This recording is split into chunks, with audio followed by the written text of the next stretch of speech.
Everyone, Kalla here, welcome to my live stream, glad you could make it today. So, today, some more of the Murder Hotel.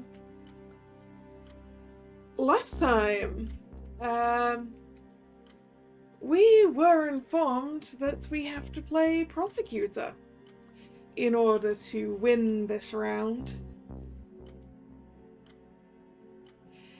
And, we don't want to win, and we don't want to lose. And the clue we've been given is that we need to delay things as much as possible. Basically, until Gastfanger gets really annoyed at us, I guess.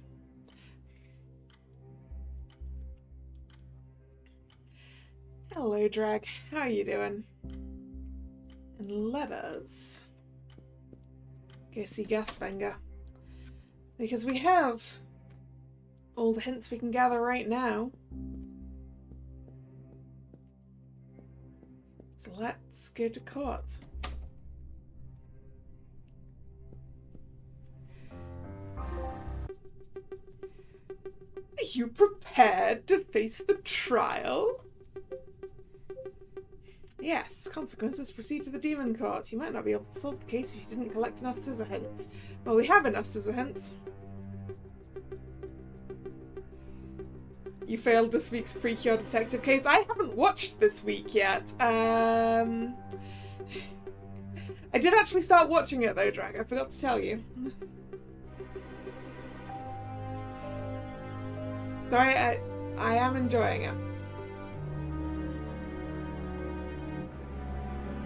I forgot about the thing that Wiki said in the elevator. Did I? I thought that was the you need to delay things, make it last as long as possible, and then maybe we can get everything we want.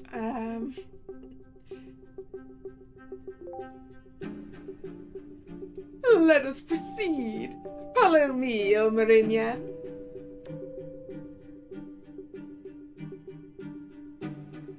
New bookmark. You thought there was more to it? Uncertain. If there was, I forgot. Mr. Haller, I would like to brief you on some basic etiquette in the courtroom. Huh? This time we are doing things more formally. So it's of utmost importance that you familiarize yourself with the proper terms. I'll give you a basic rundown. For example, when Gastfanger proclaims that the court is now in session, you reply with... That's a lot to remember in such a short time. I hope I'm not messing things up.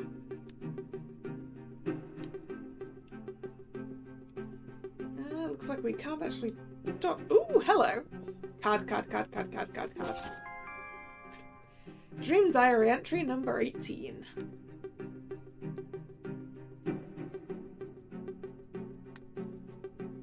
Number 18. Effie. Domain, Fear of Jewels. Titles, The Betrayer. Type, Succubus. She is a succubus who tries to get 2 or more dreamers to fight over her by giving them firearms. She was the former queen of the succubi, and she antagonizes Alentura for usurping her throne. Why do we now have to deal with formalities? Probably because Process is here. Wow, the viewing gallery. Not a lot of people in the gallery, eh? Not a lot of people. Hello, Nick. How are you doing? Ladies and gentlemen, fellow demons, I greet you all on behalf of the Demon Council. 33 out of 53, huh? Once again, I'm pleased to be your host for tonight's meeting. I'm not too bad. My back hurts for some reason. I think I slept weird. But other than that... Normally I'd call the case by the names of the dead, but today's list is usually long. So for tonight, the case will be called The Heartless Murders of Clara Frank. Ilmarinian Haller, the current dreamer, is with us again.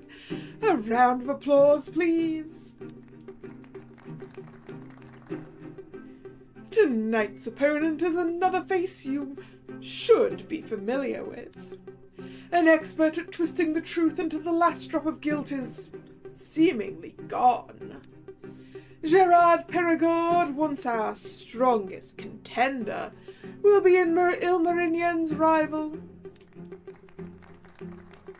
So yeah, clearly Gerard has been here before.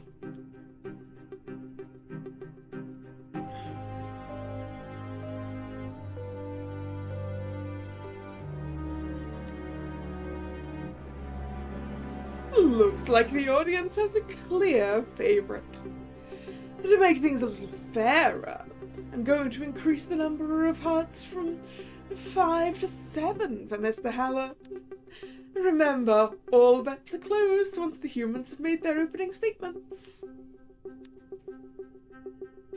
Also with us today is our esteemed guest, Process. Would you like to say a word or two? Just to get on with the case. The sooner Miss K is found guilty, the better. Direct and professional as always.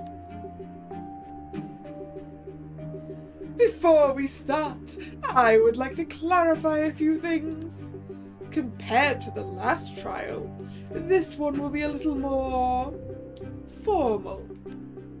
There will be witnesses, direct and cross-examinations.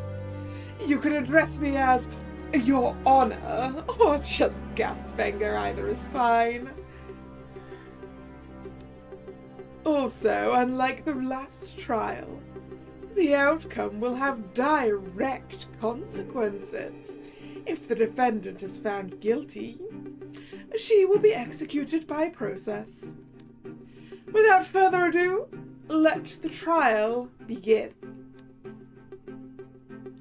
The court is now in session for the trial of Clara Frank. The defense is ready, Your Honor.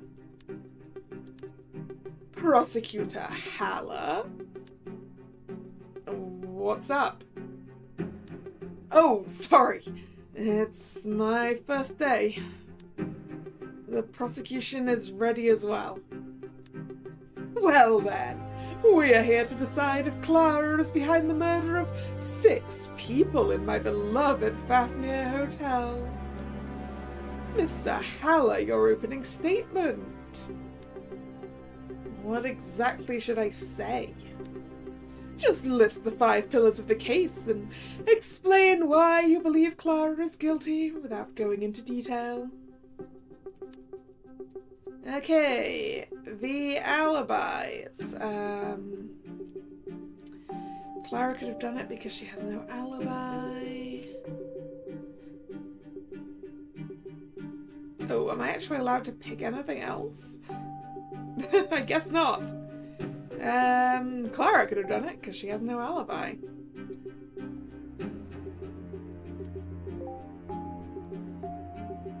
For starters, Clara could have done it based on the fact she has no alibi. The victims were most likely shot with the gun that Clara was carrying. When we found Clara unconscious in the bar, she had a gun with her. Said gun was used to murder the 6 victims which were found in the library and the lounge at the hotel.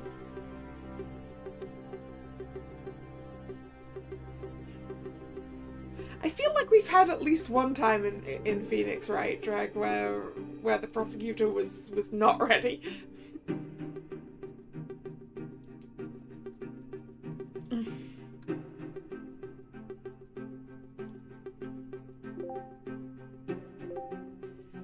the motive, we found this blackmail note in Clara's handbag.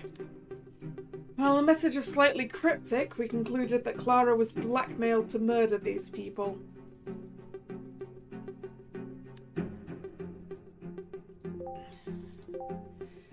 What makes this crime special is the way the rooms were set up.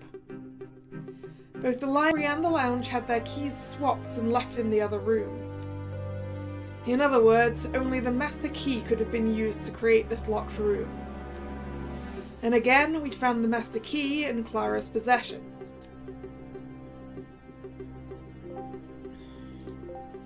Last but not least, there's nothing that indicates there was another possible culprit. It must have been Clara. Thank you, Mr. Haller. Looks like the case is clear. I guess we can start discussing the... Your Honor, no. Man, where was my Gerard voice? Your Honor, what about my opening statement? That's not it either, but... How embarrassing of me. Of course, let's hear it. Your Honor, forgive my French, but this entire case is un bordel. The defendant did nothing that could remotely be considered a crime in that hotel. She was framed by the real culprit in a very lazy and amateurish way. In my opinion, we should skip this whole facade and try to find out who the real culprit is. Thank you, Mr. Perigord. Now that both sides have presented their cases, it's time for the first debate. Since the defense has more experience in courts, I will allow them to take the initiative. In this case, I would like to call the prosecution to the stand. Wait, that would be me? Why? You were present when we found Clara in the bar, which would make you a witness. So, it's only fair that you tell us about the case from your point of view. Objection. Letting Mr. Haller talk about the case is... Hey, Process, I don't think you're allowed to lodge objections. Objection overruled. It might be fun to see where this goes. Mr. Haller, you may proceed with the... Mr. Haller, I will now proceed with the direct examination. Are you prepared? Go ahead, Mr. Perigord. My first question. You said that my client had a gun with her when you found her at the bar. His process the Maya to Haller's Phoenix. I think that's how this is supposed to be set up, yes.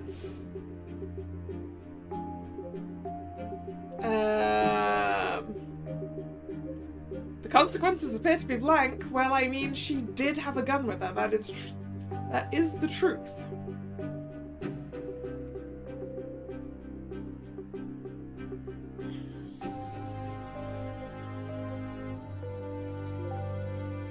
Exact. You even warned me that she had the gun beside her right hand. Did you ever see Clara actually hold the gun in her hand and shoot? We're not allowed to use that, right?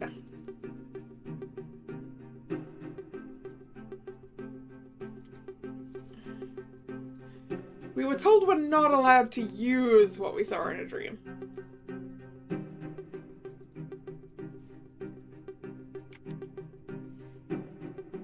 Yes, when we found her. We need to delay it. Yes, but I don't want to get... I don't want to get told off when we've already been told what we're not allowed to do.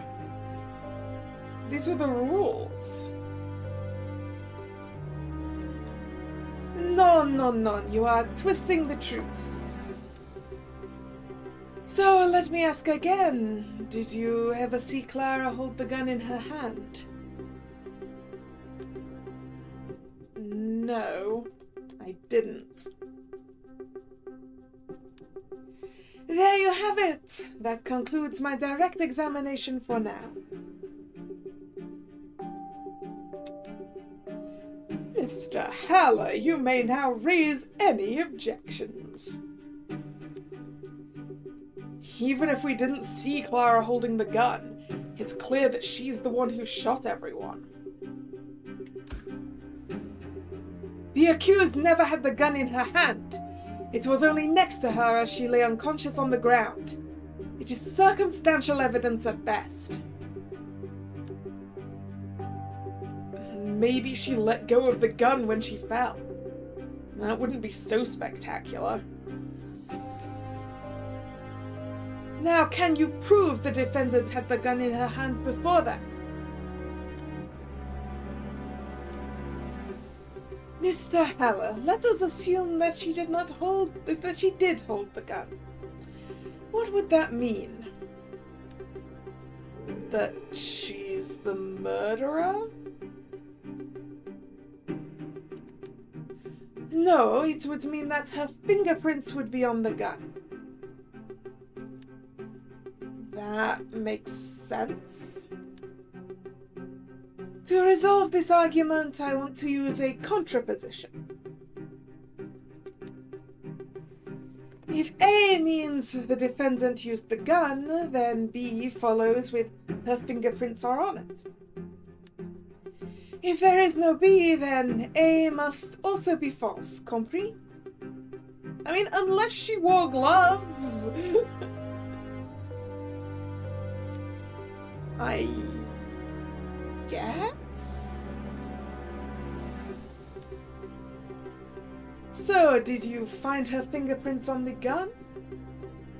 Well, I haven't had the opportunity to talk to the people who were investigating for me. Was I supposed to do that before I got into this? I think we should check and... No need. Process already told me the results. Your Honor, I would like to inform the court that the defendant's fingerprints were not found on the gun.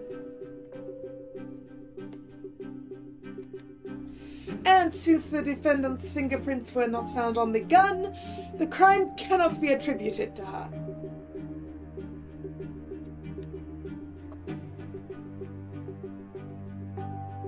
Which leads nicely into my next point.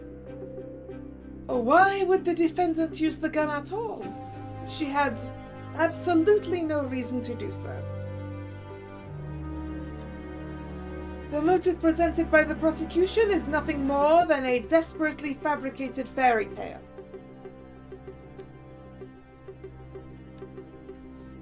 The defense requests the transcript be read into the record. Request granted. Mr. Process, please tell us what the so-called blackmail note says. Well, yeah, I would also quite like to know what the blackmail note says. Very well, then. This may not be my circus, but beware. The monkeys have turned on you.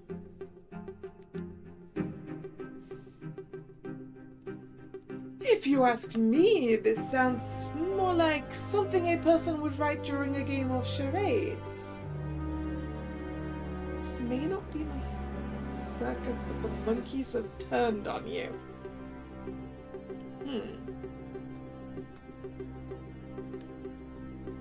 In fact, I seem to recall someone having to mime the second part about the monkeys. Purple is lies, right?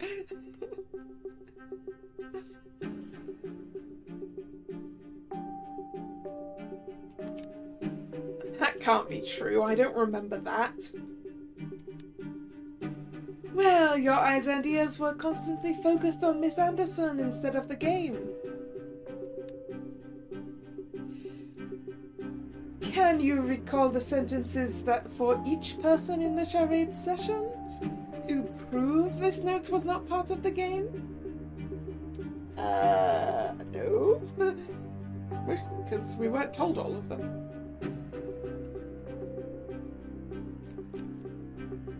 What's with this question? Of course I can't remember every single sentence.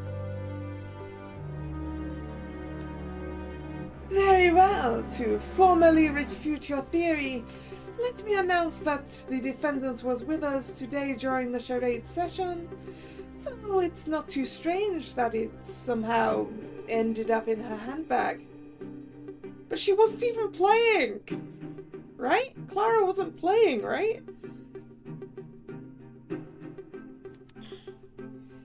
The note is not blackmail. It is from the charade session and has nothing to do with the case.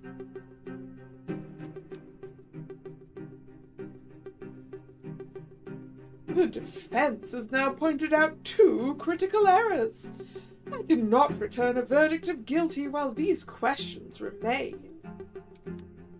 Damn. These are actually some valid points he made. I have to fight back somehow before he gets too much momentum. What should I do? You have 2 options.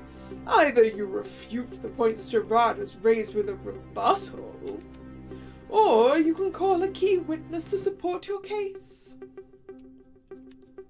But be careful. Whatever you do, don't let the scales tip completely in Gerard's favor. Otherwise, Clara will walk away a free woman. My next move should be... summon a witness? You might learn something new, gives the rival a chance to improve their position. Or rebuttal, convinces the judge if you have the right evidence. I would like a witness, please! Gastfinger, I would like to call a witness. As you wish. Who is it? Okay, we can call Clara. We might learn something new. Wiki, we might learn something new, but it might be a terrible idea. Or Elspeth, we might learn something new. I mean, Elspeth was running the charades. So it kind of feels like a reasonable thing to go, hey Elspeth, was that note actually written during the charades? I just Wiki give us bad vibes.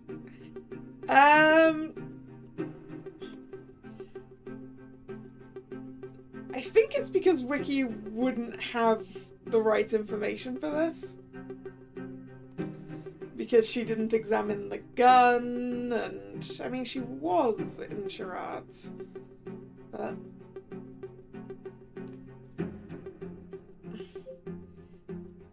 I mean, equally, when we went to go talk to the demon who gave us the hug clue, that was also stated as might be a terrible idea.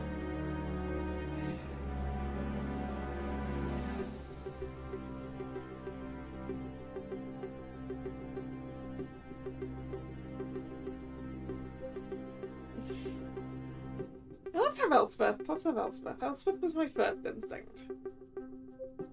Actually, why do these have locks against them? Maybe that's because we can't call them later. Ah, that might be the thing. It might be a terrible idea to call Wiki now because we might need her later to talk about the bodies or something. That's probably it. Yeah, let's have Elspeth. I call Elspeth to the stand. Witness, please relax. Nothing bad is going to happen.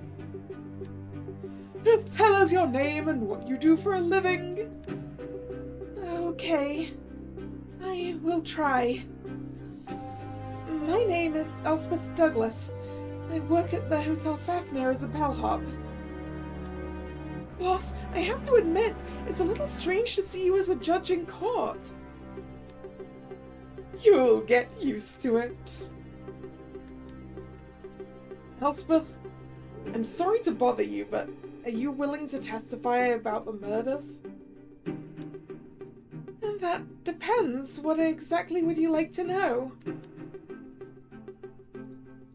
Please tell us about the master key. It's all my fault. Elspeth, did you lose the master key today? That might be the case, yes. Oh. Well, we already had that. The key suddenly disappeared from my pockets, and I can't remember where I last used it. I've searched the entire hotel in my spare time, but to no avail. Is it possible that Clara stole it? Well... Objection! That's a leading question on direct examination. The defense is right. Prosecutor Haller, please follow the rules. Sorry, that wasn't my intention. Okay, Elspeth, ditch the last question and instead... Please tell us what is so special about the master key. It's... as the name suggests, it's the most important key in the hotel. It can lock and unlock every door. Including the doors in the lounge and the library. Thank you, Elspeth. Witness, I also have a question about the master key. Is it possible to tell if a door has been locked with the master key or with a normal room key? Like, say, a special mark in the mechanism that indicates the master key was used? Not that I know of, no. So, no one can prove that the master key was actually used to unlock the... No. So, excuse me. So no one can prove that the master key was actually used to lock the library and the lounge, I see. I have another question. Can you tell us about the door between the lounge and the library? Sure. It's not that spectacular. It belongs to the library, which means it can be locked and unlocked with the library key. We are not learning anything new here. It can be opened with the library key, are you sure? Yes, 100% sure. The defense has no objections to this testimony. And I have no further questions at this time. Man, I guess we didn't get to ask questions that I wanted to ask. Thank you, witness. You may step down. I think Elspeth... No, I keep losing my Gerard voice. I think Elspeth's testimony was extremely valuable. It suggests that the master key is a red herring in this case. What makes you think that? The master key placed next to my client had two purposes: to frame her and to mislead us. First, I'd like to draw the court's attention to the middle door between the lounge and the library. For some reason, neither I nor the prosecution checked how the door is normally opened. Actually I did, Gerard. But thanks to Elspeth's testimony, it's now clear that the door belongs to the library. In other words, the locked room setup now looks like this. Sounds logical. Does the defense agree? Shouldn't that be the prosecutor? Yeah. I see no problem. Well then, I think it is time to play my trump card. Since it can't be proven that the master key was actually used to lock any of the doors, I dare say this locked room setup was done without it. Gerard, can you please explain how this is possible?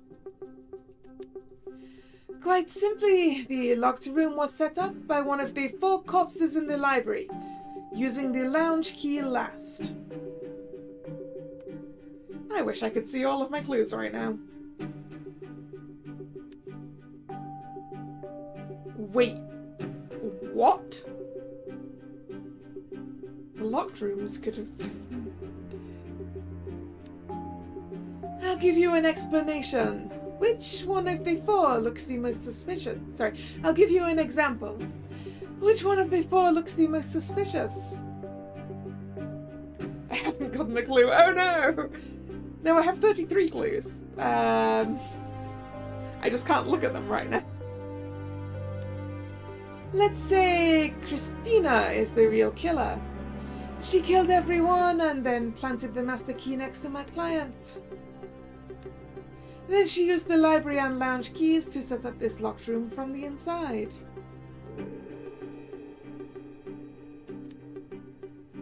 Well, Prosecutor Haller, don't you think the defense's theory sounds pretty convincing? As if. There's a huge contradiction in Gerard's theory. In case you've forgotten, Christina is a victim. We found her body under the table. Who says that this person was really Christina? Whatever twisted story you're cooking up, you'd better stop now. Too late, it's already served, so you better eat it all up. The person we found under the table wasn't dead, she was just pretending to be. Ah, now we have something to refute that one. Okay, this is rebuttal time. We definitely have something for that.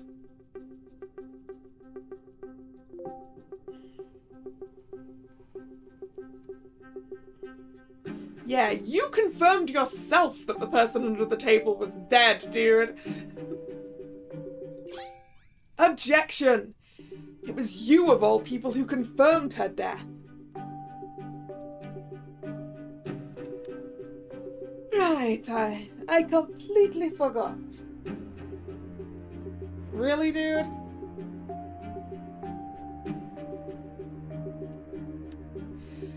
I hope that wasn't your big, decisive rebuttal to my theory.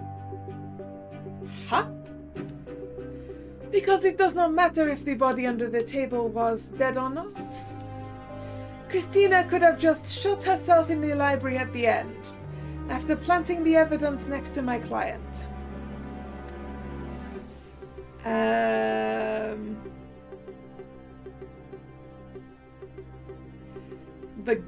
The gun was with Clara when we found her in the bar. Objection! How is that possible when we found the murder weapon right next to Clara in the bar? Wait, who said she died from a gunshot? After all, I checked her body again.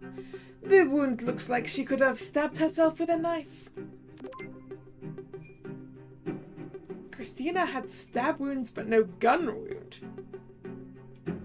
Why are you so focused on Christina? There's nothing to suggest she's the culprit. According to the defense, Christina stabbed herself with Ue's special knife, huh? Objection, there is something. I have discovered a crucial clue that indicates Christina's involvement. You have? Now you got me curious. Me too. Spill the beans. I found a message written in blood near one of the bodies. A message written in blood? I didn't find anything like that during our investigation. It was near Milan's body, hidden out of sight. While the prosecutor and I were investigating together, I happened to draw right next to Milan's body. Here's a picture I took with my phone. Check it out. The name Christina was written in blood. Written in blood with what, Gerard? That text looks way too thin to be like a finger or something. Probably by the dying Milan in his last attempt to help us solve this case. Yeah, planting evidence, exactly.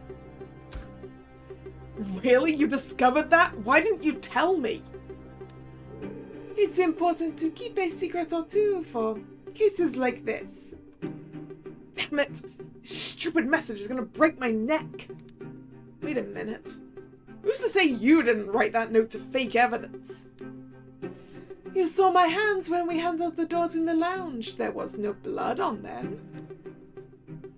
Right, that's true.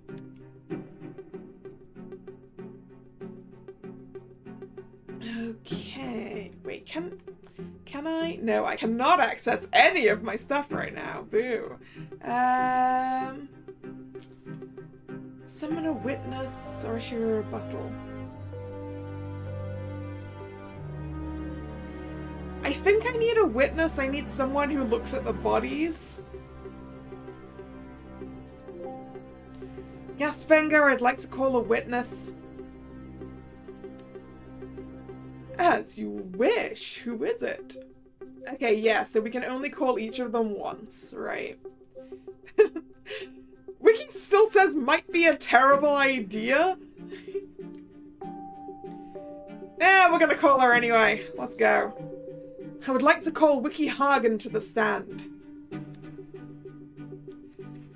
Hello, please state your full name and your profession. Sup? I'm Wiki Hagen. I'm a medical student currently in the last semester. I was tasked to perform an autopsy and well, that's why I'm here now, I guess. Objection?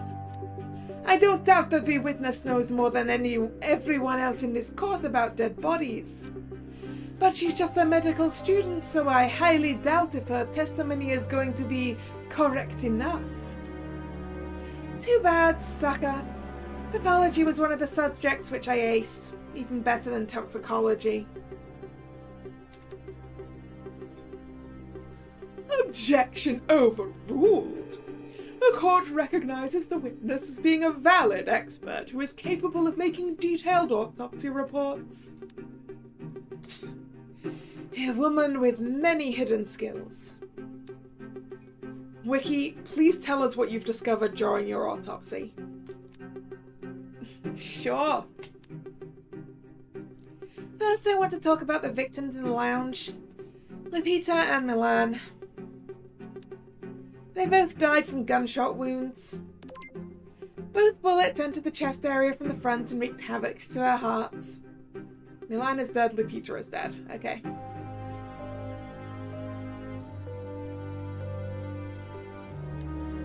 Needless to say, the victims didn't live long after that.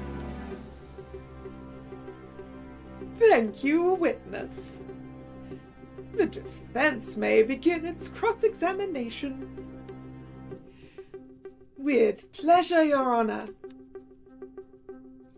First, I'd like to clarify a few things. They died from gunshot wounds, right? What kind of bullet was it? It was a .38 caliber bullet. Where are the bullets now? I don't know. Not in their bodies, at least. Wait, what? Did it go all the way through? Lastly, can you give us an exact time window from the moment they were shot until they died?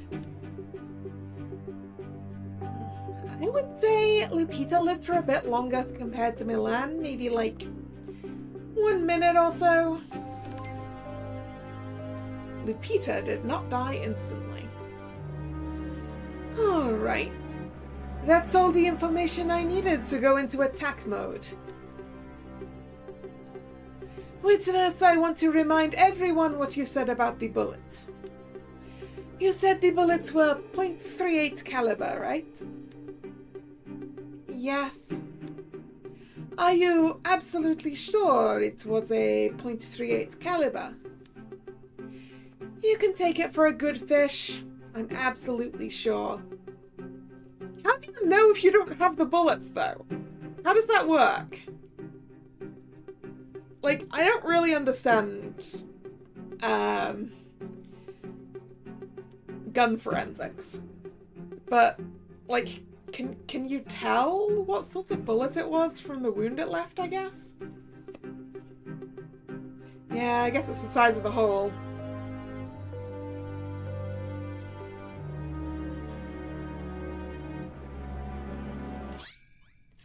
Objection! How do you know the caliber when you couldn't find the bullets anywhere in their bodies?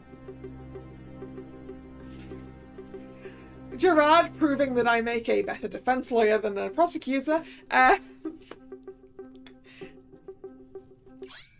Objection! It doesn't matter what kind of bullet was used to shoot the victims.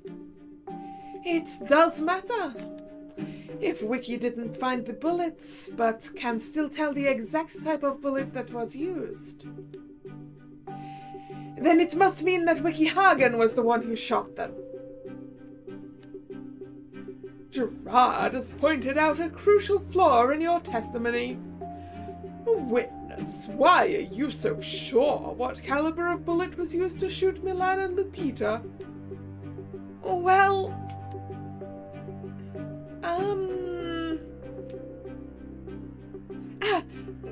good question. How do I explain it? Marin, help me, I've screwed up. Oh, this is why it might be a bad idea. This amateur prosecutor is not going to save you now. So, witness, how do you know the caliber of the bullets?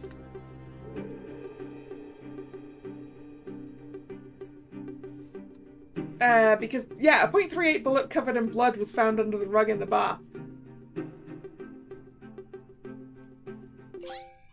Objection!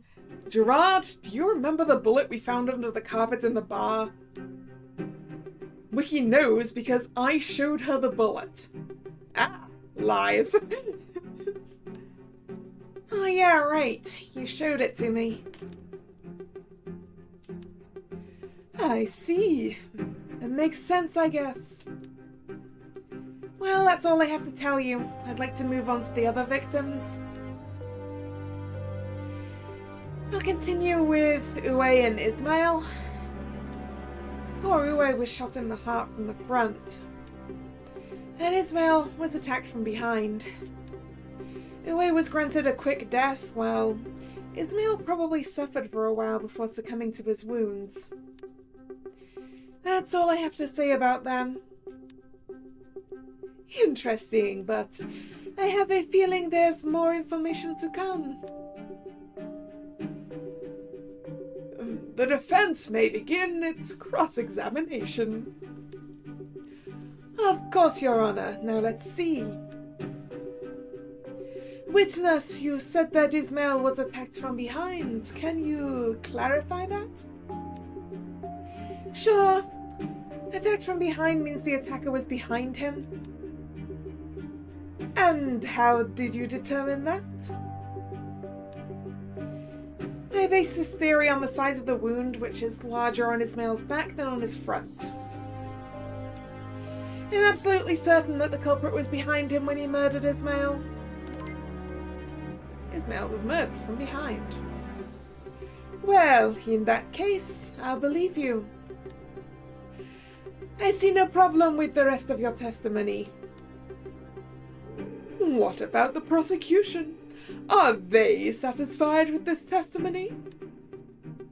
Actually, Wiki, there's something I'd like to know more about. Time till his death or the murder weapon? Time till his death, right? Can you tell us more about the time of death? You said Ismail lived a little longer before he died to his wounds. Yep. how long would you say? His body was a bit warmer than the others, so I'd say... Actually, I don't have an exact time. All I can say is he died last and that he's dead. The last person to die was Ismail. Okay. That means that Christina can't have shot everyone else and then stabbed herself. Now, about the last two victims, Christina and Roberto. First of all, Roberto was shot, no doubt. As for Christina, want to try and guess? Was she killed with a knife or a gun? The winner gets all my money, so place your bets. Knife. Gun. Gerard, weren't you the one who said that she was stabbed? No, you're both wrong. She had a stab wound in the chest area, but it looks like she's not dead. So, there's no murder weapon. Oh! Christina's alive.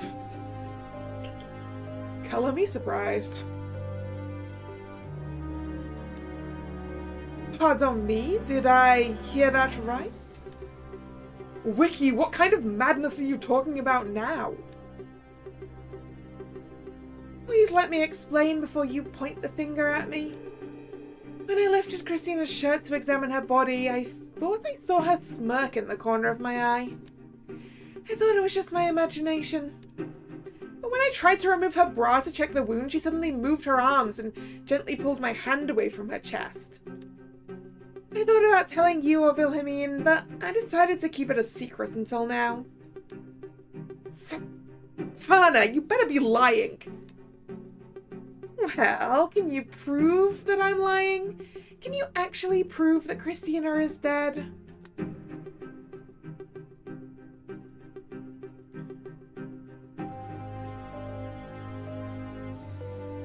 I mean, Gerard said she was.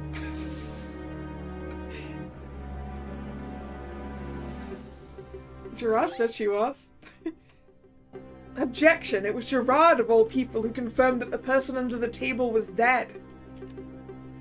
And that person had to be Christina, there was no doubt about it. But Christina moved my hand away when I tried to undress her, I'm sure of it. Dead people can't care about their privacy.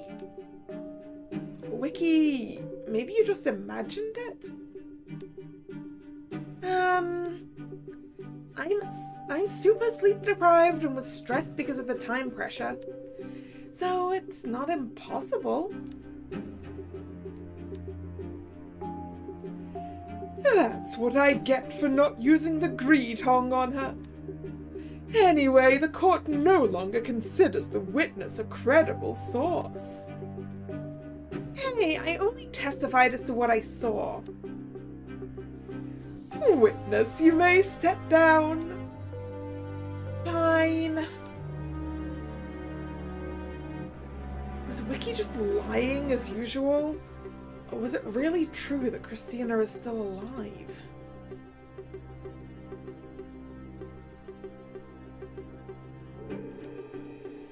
I would like to dig deeper, but that would only hurt my case. Ilmarinian, I know what you are thinking. Do you? This court enforces Knox's rule number 10. There's only one Christina Mikolvies, and Gerard confirmed the body you found was dead. So there is no evil twin sister hiding in a secret room or anything like that. We play fair and square. There is no secret twin sister hiding somewhere in the hotel. Okay. I see. Excuse me? Witness, what's wrong now? Did you forget something? Yes, I just wanted to say I'm a big fan of Mr. Haller. That's why I wrote a little love letter while I was waiting to be summoned. May I please deliver it? Ah, useful information. Witness, How old are you again? This is a courtroom, and a demonic one at that. There was a reason SS Van Dyne proclaimed that love has no place in murder cases. Really? I thought that love was kind of a prevailing cause of a whole lot of murders, based on all of the murder mysteries I've seen. Love or money?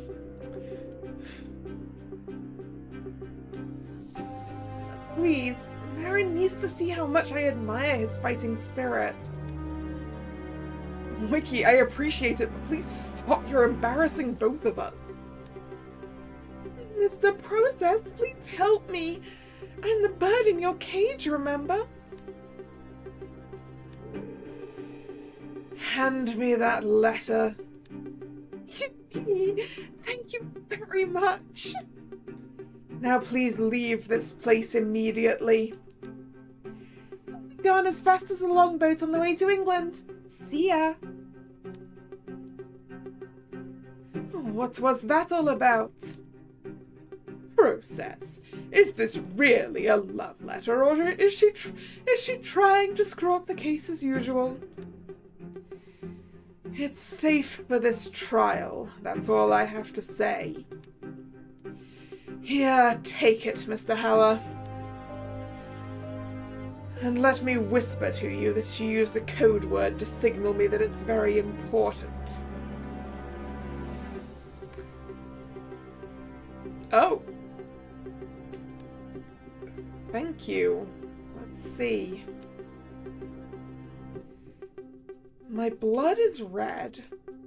The endless sky is blue. Also, Milan died instantly. Trust me, this updated autopsy report is true.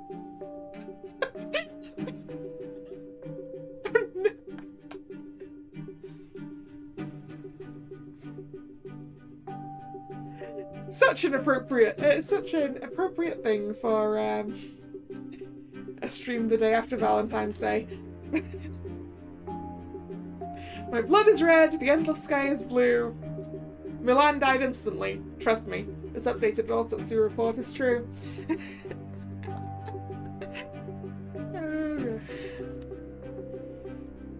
With love, Wiki Hagen. P.S. If you're expecting an actual love letter, meet me in the elevator after this trial is over. I already know which place I'll avoid for the time being. Anyway, I'm ready to continue the trial.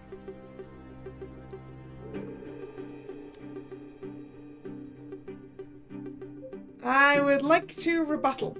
So, rebuttal against this. Milan died instantly. Objection!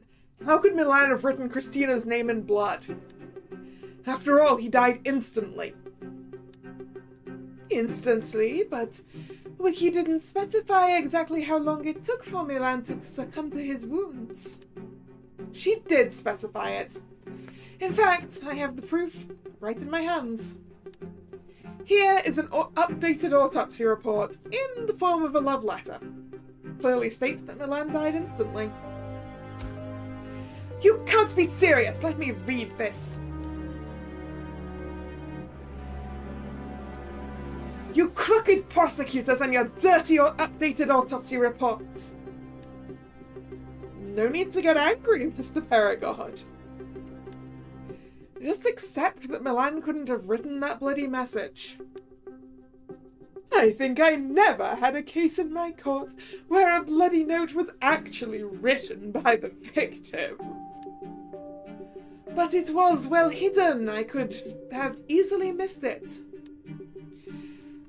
As if the victim wanted to make sure that the perpetrator would not notice it.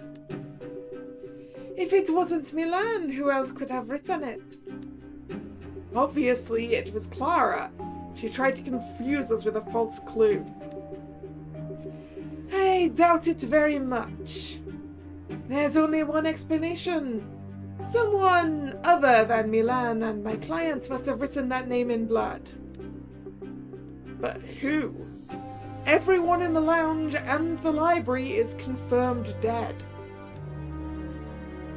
That's the million-dollar question. No, wait. There's another question that's even more important to answer. One that I can't figure out, but I really want to know. What is it? Would you mind telling us your question? Let's assume that my client is actually innocent and the culprit is Person X. Just theoretically speaking for now. Why would Person X fabricate the evidence that Milan wrote Christina's name in blood? To make Christina look guilty, of course. No, Marion, that would not work. After all, why would Person X want to blame Christina after already planting the gun, a master key, and a blackmail note next to my client? Wait a minute. Assuming Clara is really innocent, this doesn't make sense. Your theoretical Person X would obviously want to write Clara's name to confirm that she's the guilty one. Exactly, so why write Christina's name instead? Well, it's just your assumption that Clara is actually innocent. Because from my point of view, she wrote that message herself to create a false lead. From your point of view, yes, but I'm afraid there's no more room for debate unless the defense can come up with a valid theory as to why someone else wrote Christina's name in blood. You have 1 minute before I officially close this matter. Damn it, I'm so close I can feel it. Mr. Haller, please help me. I feel this is the most important piece of the puzzle. Help you? Why should I? We could find out the truth if we actually worked together on this. Yes, you might learn something new. No, you might... Well, of course. Let's find out the truth. The truth, the whole truth, and nothing but the truth. Yeah, sure, why not? Maybe this is the stalling Wiki was talking about? I have to make sure Gasfinger doesn't stop us before we get the ball rolling. You want the truth? Fine, I'll join you for the ride. But you better watch out. I strongly suspect that what we dig up will only put the nails in Clara's coffin. I can live with that result. I'm not sure if what you're doing will yield any results, but as long as your theories are entertaining, I won't stop you. So, why is Christina's name hidden as a message behind Milan's body? Especially since it was not Milan who wrote it. Why would someone put a false clue like that? Why not just write my client's name instead? Mr. Haller, what would you say? Well, as a prosecutor, I'd say that Clara simply made a bad attempt to put the blame on someone else. And if it was not the defendant, is there anyone else who could have written it?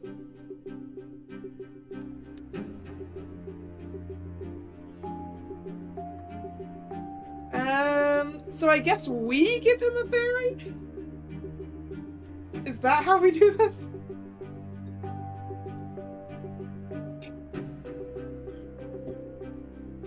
Because we do have something here. We can say that Lupita didn't die instantly.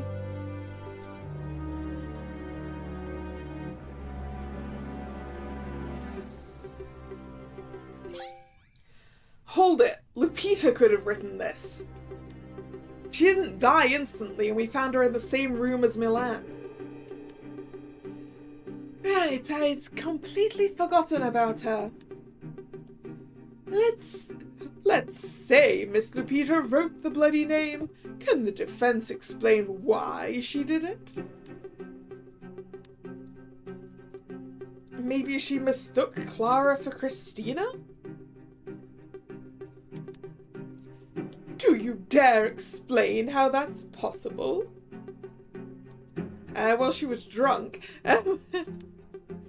She could have disguised herself and... Let me rephrase. Can you explain how that's possible without breaking the 10th Nox rule? Oh, right.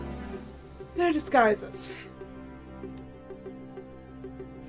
If Clara was not disguised, was there still a way for Lupita to mistake her for Christina?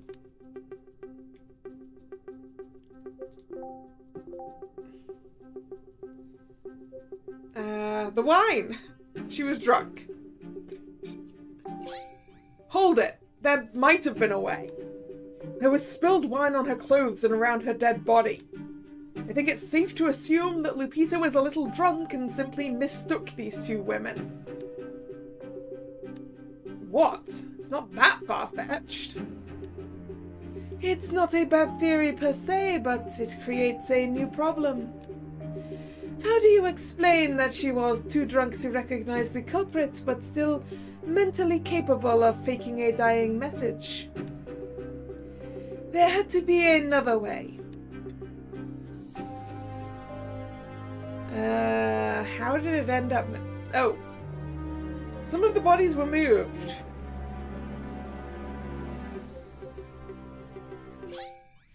Hold it. What if Lupita didn't fake the bloody note? She could have been murdered near where Milan's body is, but was moved by the killer after she wrote the note. Interesting idea. But why move her? Maybe she moved on her own, trying to get help before succumbing to her wounds. That's a possibility. So, in summary, Lupita and Milan were close when they were attacked by the killer. Milan died instantly, and Lupita lay next to him, secretly writing the last message. Then Lupita slowly crawled towards the position where we found her before collapsing. Also, the defense argues that at least these two, were murdered by Christina, as indicated by the name of the message. If Christina is your chosen culprit, can you also explain how she committed all the other murders? Yes, I think I can piece together the rest of the mystery. Here's how. Objection! Before you dive deep into that theory, I will now proclaim that the culprit wrote the bloody message. With all due respect, but the judge throwing an objection in favor of the defense is not even legal. It isn't that in our favor, or with the prosecutor? Never mind.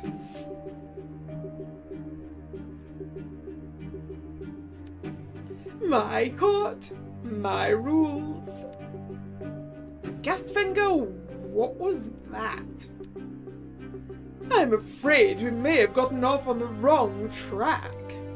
So, if you want to argue that Lupita wrote the message, you have to prove how she committed all the murders. Gastfinger got bored and we got a free absolute truth clue. We did in fact stall for long enough that Gastfinger got annoyed. We just need to keep doing that, I guess.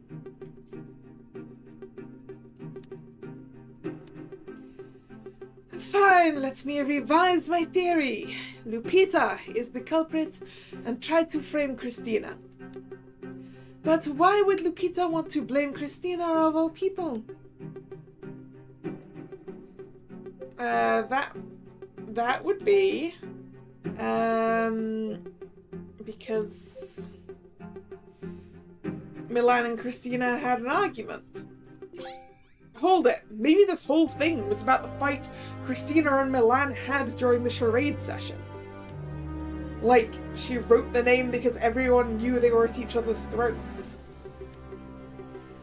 That would only explain why it was Christina's name, and not why there was a name at all. Unless, of course, Lupita killed Milan. I think that's highly unlikely. The two of them got along quite well. Unlikely, but not impossible.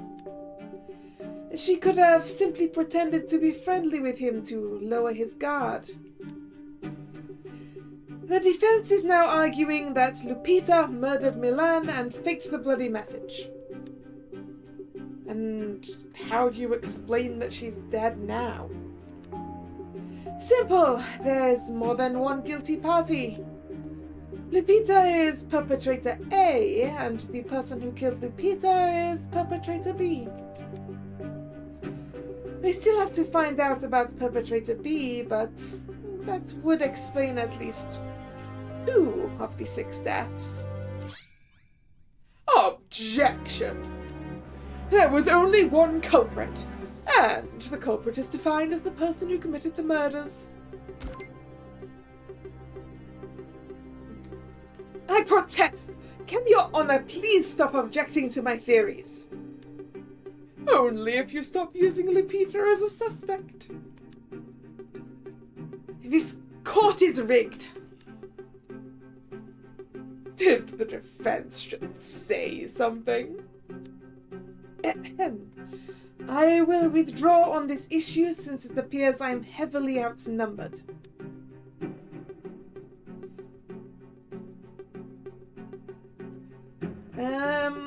I guess we should grab another witness, right?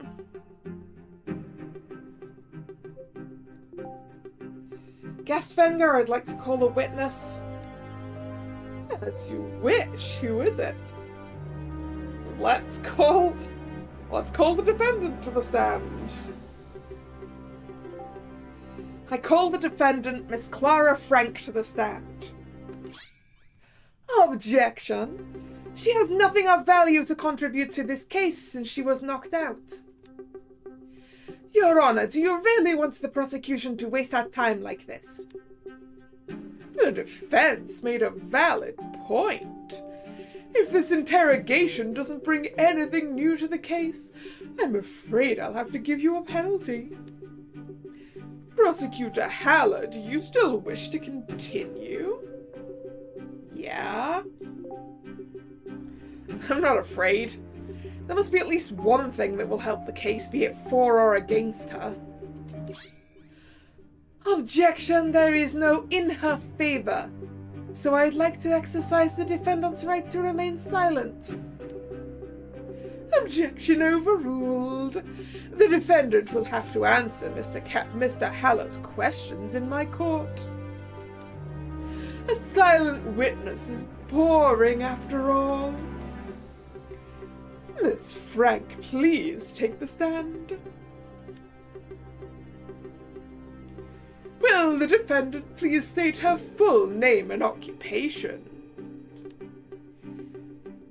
My name is Clara Frank. I'm an engineering student. For your information, since you're currently Process's victim, you will be put under oath with this greetong. You are now unable to lie while on the stand. Curses! What's with these special rules in this court? Prosecutor Haller, I have something important to tell you. Greetongs are rare one-use items that last only for a short time, so you will only have time for 2 questions at most. I think I understand. Ask only the important questions. What should I ask?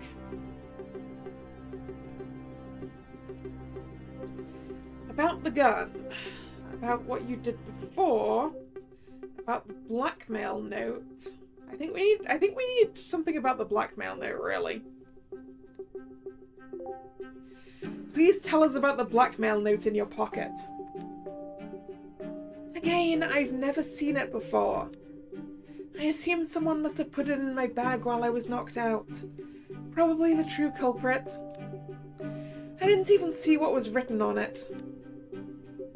Okay. Alright, what did you do? I don't think she can testify about the gun, really. We're not going to make her testify about her biggest secret, because that's just going to be really bad for her, right? So, what you did before... Please give us a summary of what you were doing before we found you in the bar. Well, before that I was in the staff room watching the charade session. Since I wasn't feeling well, Wiki told me to visit Ue in the kitchen, which I did. I asked Ue for some smoked salmon, ate it alone in the dining room, and then went out. I went to my room, tried to unlock my door, when suddenly someone knocked me out. But I didn't see who it was. The next thing I remember is waking up in the bar. You know the rest of the story. Wait a minute, since my client is under oath and has just testified truthfully. Does the court accept that she's innocent as the truth? The defense makes an interesting claim, but I must deny it. Gree are beings from another world who are incapable of telling lies, but that doesn't mean they always tell the truth. The use of a Gree tongue simply prevents the witness from lying. May I ask, what's the difference? Suppose the defendant shot everyone with the gun and then took a drug that erased her memory. From her point of view, she never saw the gun before. But that wouldn't be the truth either. Her saying something under oath does not count as a true statement, because she could have altered her mind with a drug. In that case, let me just say one thing. Objection! The use of unknown drugs is prohibited by Knox Rule number 4. Objection! It was already established in the story that there might be a memory-erasing drug, as Milan Dijkstra told me. The prosecution is right. The court now assumes that the defendant took a mind-erasing drug after killing everyone. That counts as new evidence I brought to the table, right? No new theory or truth was gained from the questioning. In other words, it was a waste of time. Are you for real? That doesn't count? Exactly. As you took the gambit, I will now Objection. Don't get ahead of yourself, Your Honor. What's wrong now? Surely we can learn something new about this case from the defendant. And I bet she doesn't have to say another word. Even Mr. Haller can figure it out. Objection! I seriously doubt you'll get anything meaningful out of her. Objection! As Sandman's left-hand man, I guarantee there is at least something meaningful. Don't throw that title around lightly, Process. But good, Mr. Haller will get one last chance to get new information from the defendant. I hope I won't disappoint you, Process, but I don't see where this is going. Mr. Haller, don't you think there was something unusual about the defendant just now? Well, not really. She stood perfectly still, like a Hussite war wagon ready to withstand a cavalry charge. I mean, she's probably nervous about being sentenced to death and all that. Stop assuming and start observing. Stare at her body until you notice where she is hiding the truth. Is she injured? Is that it? Anything that catches your eye?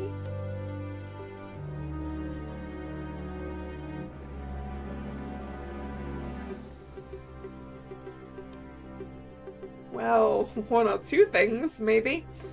But I'm not sure if it's what you're talking about.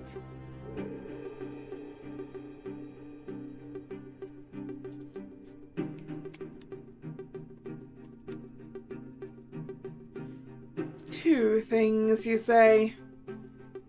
I think I finally understand the problem. Yes, Process, the problem is I was staring at her tits. What else do you want me to stare at? May I remind you that the defendant has more than just captivating eyes?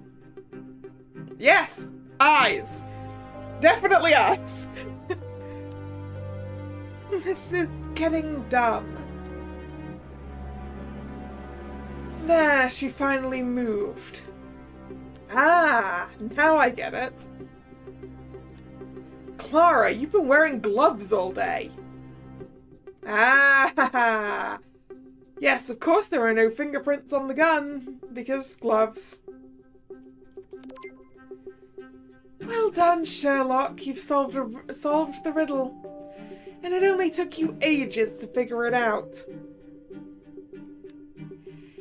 Gerard's little suggestion to not move during the interrogation almost paid off. I guess I'll count that as new information, but it took absurdly long to find out. Before I release the defendant from the stand, does the defense wish to ask her any questions? No need, thank you, Your Honor.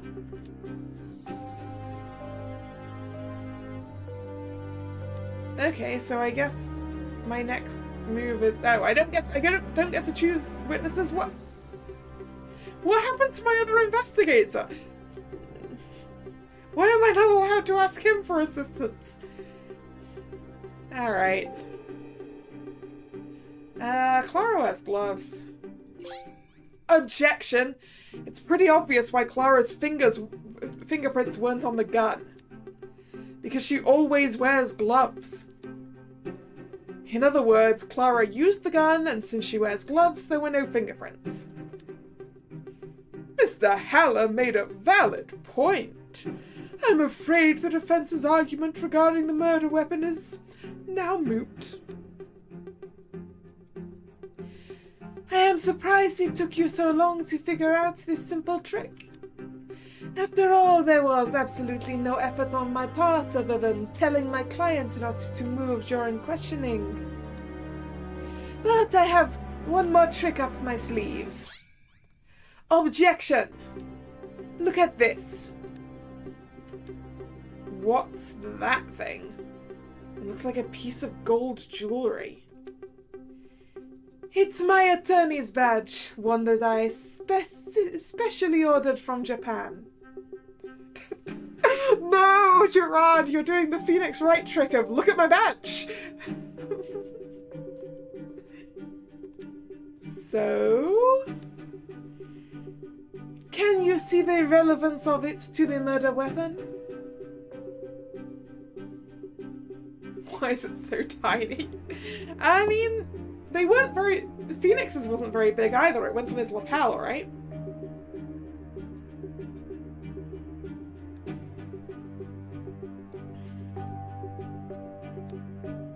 No, what on earth are you talking about? Mr. Perigord, may I draw your attention to my scissors that I often carry? I didn't order them from Japan, but they have a special purpose. To dispense penalties to anyone who wastes our precious time with bad jokes. Sorry, Your Honor, I was just trying to lighten the mood. Because that was the last straw that Prosecutor Haller will get in this court. The last straw? Mon ami, watch and observe what it means to be an ace attorney. Your Honor, I would like to call the next witness. A crucial one who will turn the case on its head. Who is it? It's Miss Anderson. There's something crucial the court needs to hear from her mouth. My old all means, please summon her. It could be good for me if he interrogates Wilhelmine. After all, she's determined to take her revenge. I have had word that you've been inquiring about my presence at this trial. Indeed. Witness, please state your name and occupation. I am Wilhelmine Andersen. I am a royal tutor from Denmark. I should probably add that my half-sister Christina is one of the victims. I'm sure I don't need to mention this, but please answer truthfully any questions the defense may ask. Yeah, I guess Gerard's going to call up Alexander then.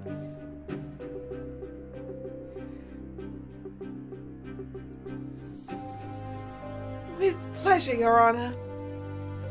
Miss Anderson, is it? Just wondering, haven't we met somewhere before? Don't pretend you don't remember that encounter. Because this time I'm going to see to it that your bluffing abilities don't work. What bluffing abilities? I have no idea what you are talking about.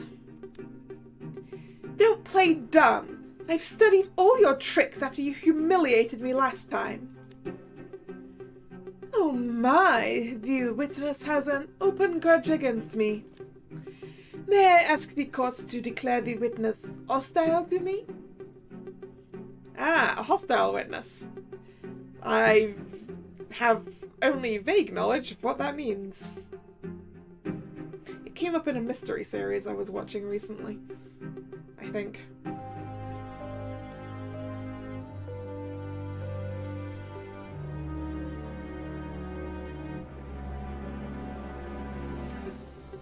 Request granted. Perfect. Then let's begin the questioning without further ado. Wait. What does hostile mean in this context? There you go, Drag. Baron's gonna ask for you.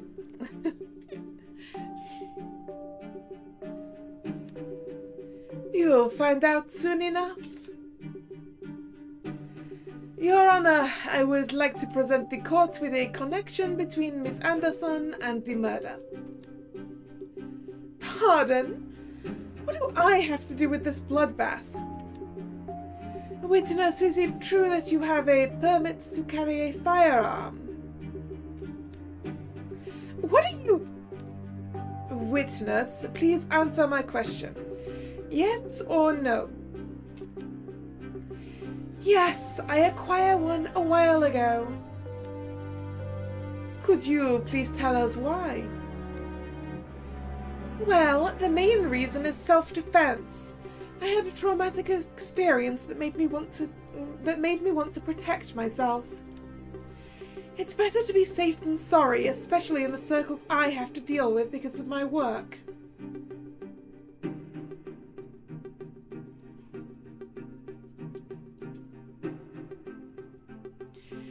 Yeah, Drag, I'm not sure if that was a typo or if it's because English is not her first language.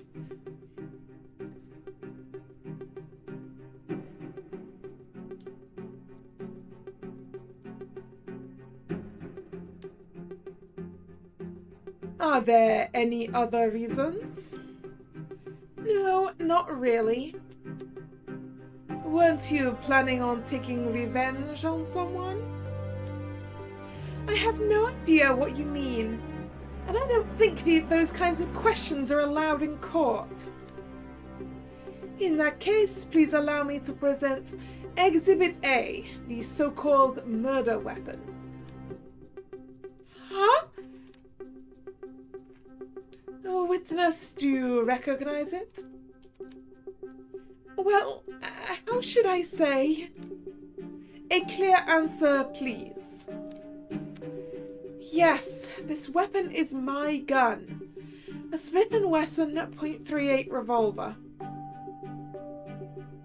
Wait. Wait, how many people are dead?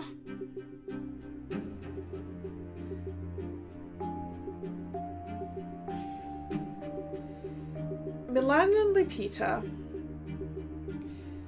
Roberto, Uwe, Christina,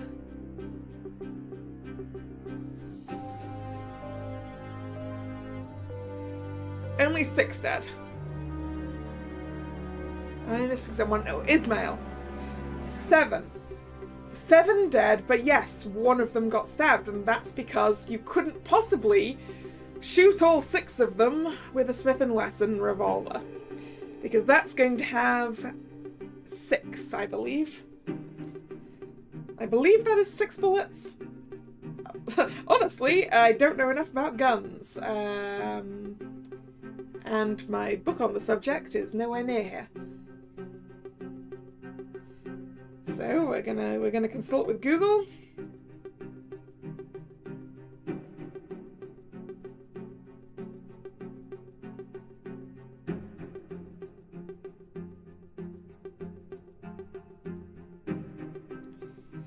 Smith & Wesson .38.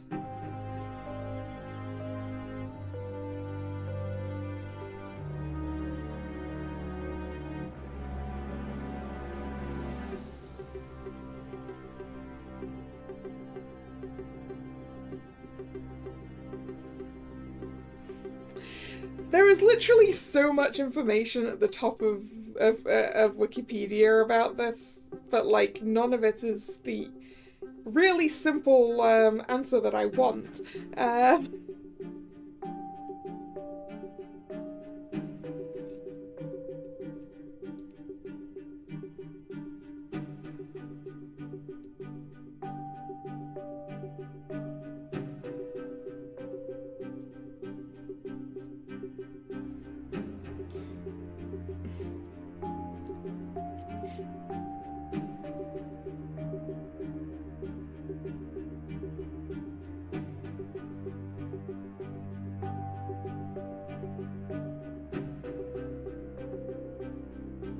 Yeah, how on earth is there so much information on this Wikipedia page, and not how many bullets can you put in this thing? I mean, I'm assuming, Drag, that a larger revolver you might be able to put more in. So I'm assuming it's possible.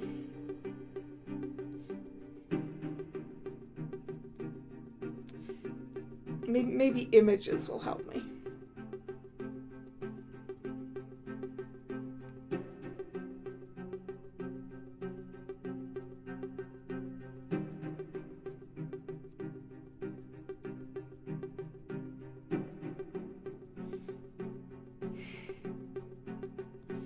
Nope, images is also completely unhelpful. Oh, there we go.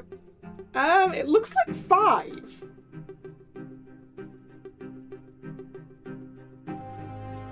It looks like 5.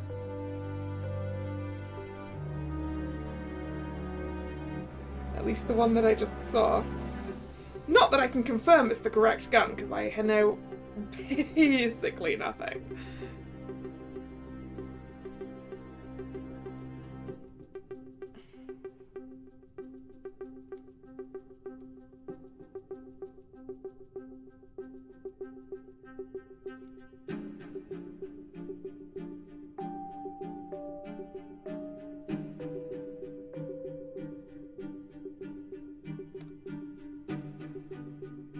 Nope.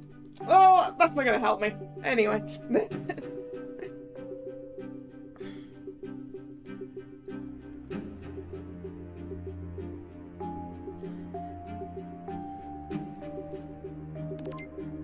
A witness? What does that mean? The gun that was found belongs to Wilhelmine, huh? Why is the murder weapon your gun? Let's assume 5. Alright, so if we're assuming that it can hold 5, and we have 6 people who were shot, That means that the murderer had time to reload.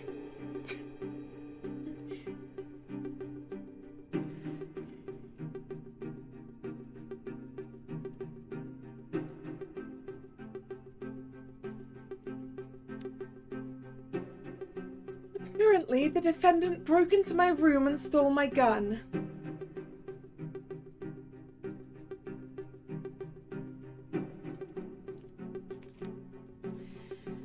Probably right after she left the staff room after being told to get some food. When did you realize it was stolen? I didn't until now. Every morning I hide the gun in a different and secure place in my room.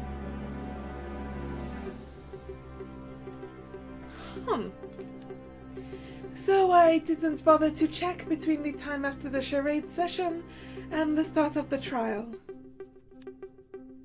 Why is that? Because I assumed all along the murder weapon was your gun, Mr. Perigord. What are you talking about? I don't have a gun. Yes, you do. You told...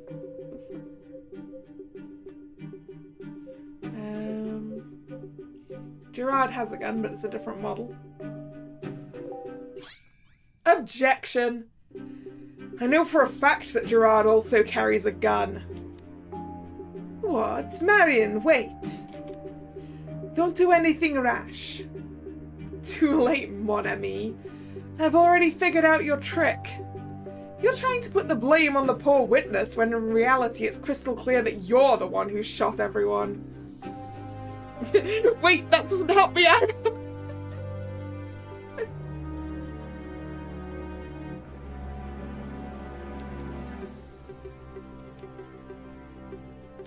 Wait, that sounds stupid.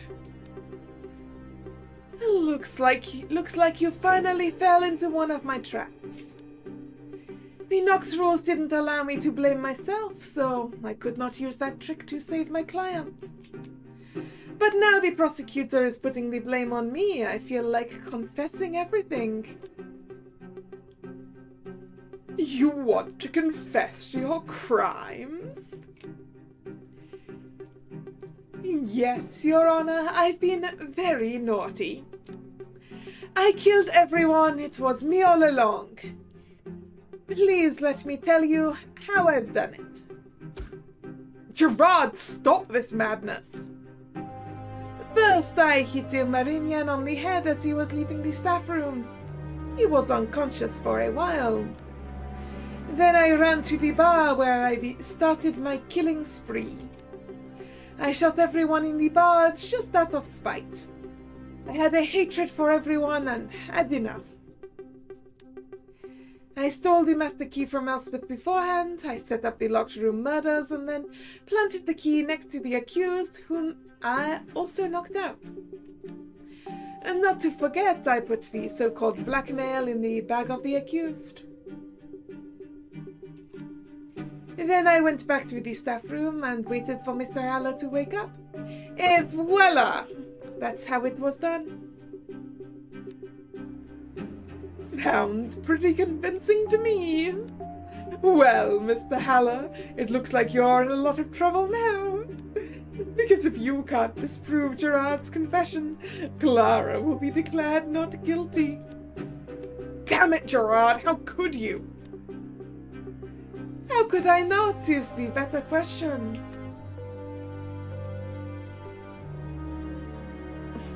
You've got a damn alibi!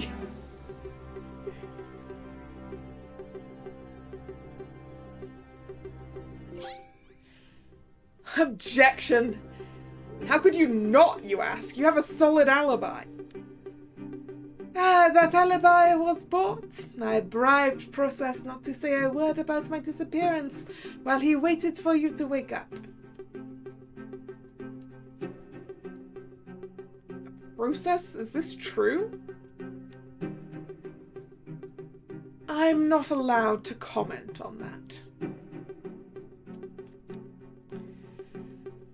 But let me just say this. My fingers are starting to itch.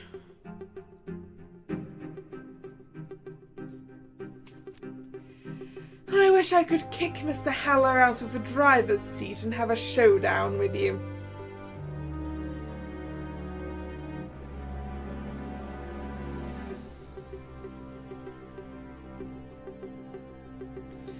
So YouTube is still blocking things for you, huh, Drag?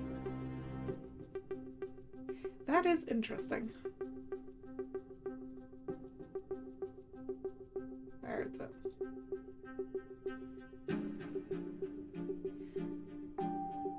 Oh wait, maybe I didn't actually save that.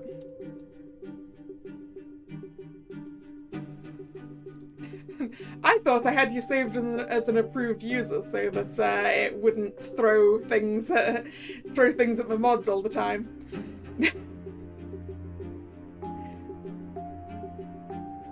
After Ethral told me that that they have to keep hitting buttons for you, Drag. But it doesn't look like that's saved.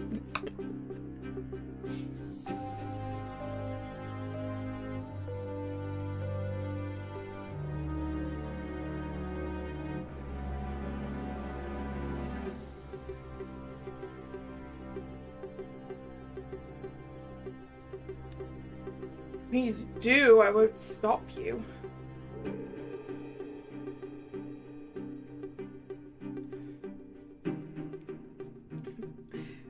Yeah, I have no idea either, Drag. It's really interesting because I don't get to see any of that stuff.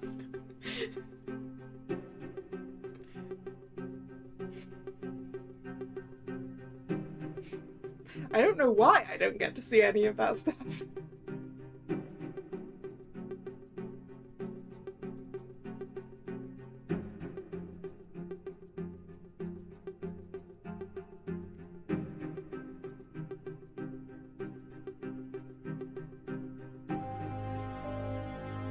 Sometimes it flags a word as dumb as kill.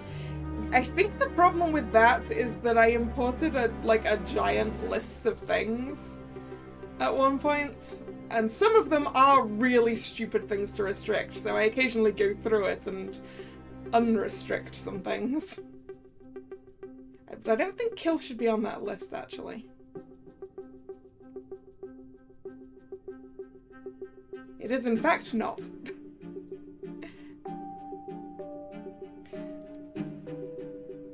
Am I using the chat the YouTube live dashboards give me? Yep.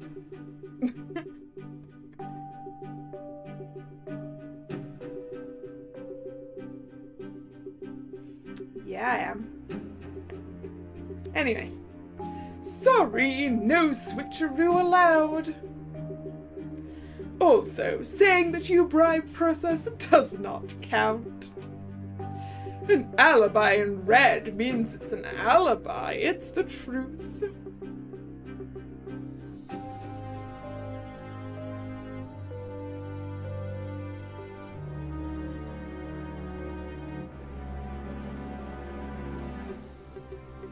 Ah. Yes, I can turn on mod stuff. Ooh.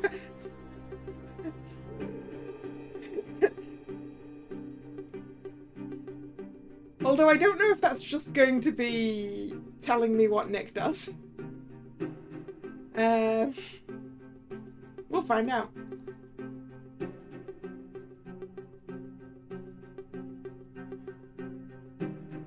I'm pretty sure it used to show me that kind of thing. Anyway, I'm getting too distracted. But the prosecution avoided hitting the iceberg just in time.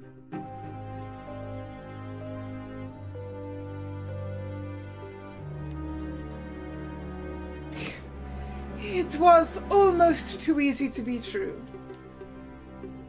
Speaking of which, the defense deserves some punishment for wasting all our time with this fake confession. That hurt. Well, thanks for telling me that, Drag. That's definitely. I feel that has to be something that got changed since I started streaming.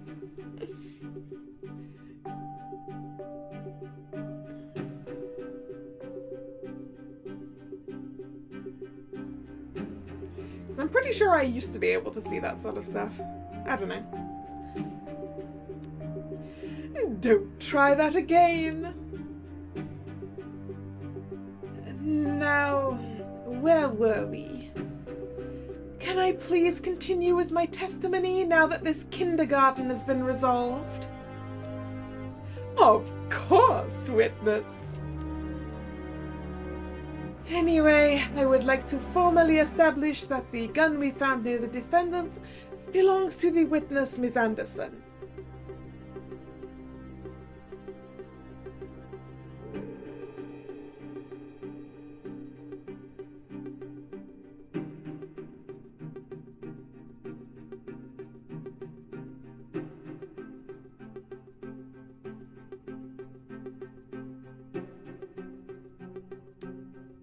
And she obviously made a poor attempt to properly secure it from theft.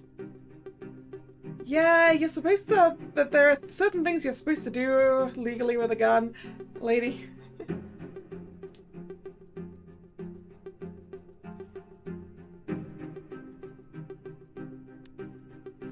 Cut that grin out of your head. I can guarantee that it was almost impossible for a third party to steal my firearm. Don't even think about suggesting I improperly stored my weapon. You just told us you store it in a different place like every day. Surely you don't have that many secure places. But that's exactly what I would like to say. I think that's also a crime, witness. Listen, for one last time, only someone who knew exactly where the weapon was could find it in a reasonable time. And as I went to my weapon after the as I went to my room after the charade session, I was alone until I was notified by Mr. Process. No one could have taken it. Witness, you're clearly lying. You were sloppy, and that's why 6 people have bitten the dust. Hey, I do get to see the things that are held for review. But only for as long as it takes Nick to resolve it.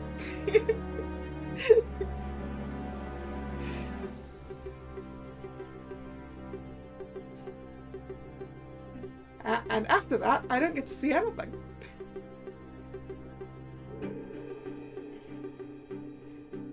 Also...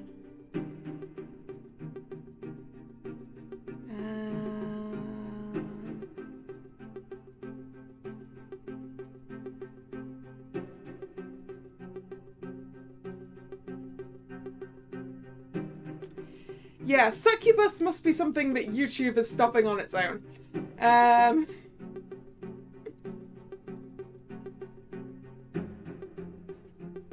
Because that is not on the imported list of weird words.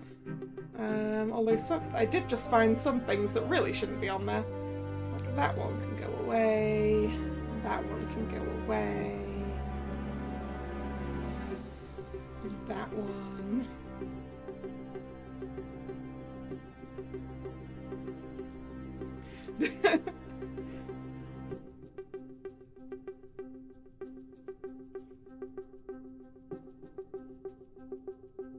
Anyway. Yes, delaying proceedings doesn't count if we don't actually let the game go on, does it?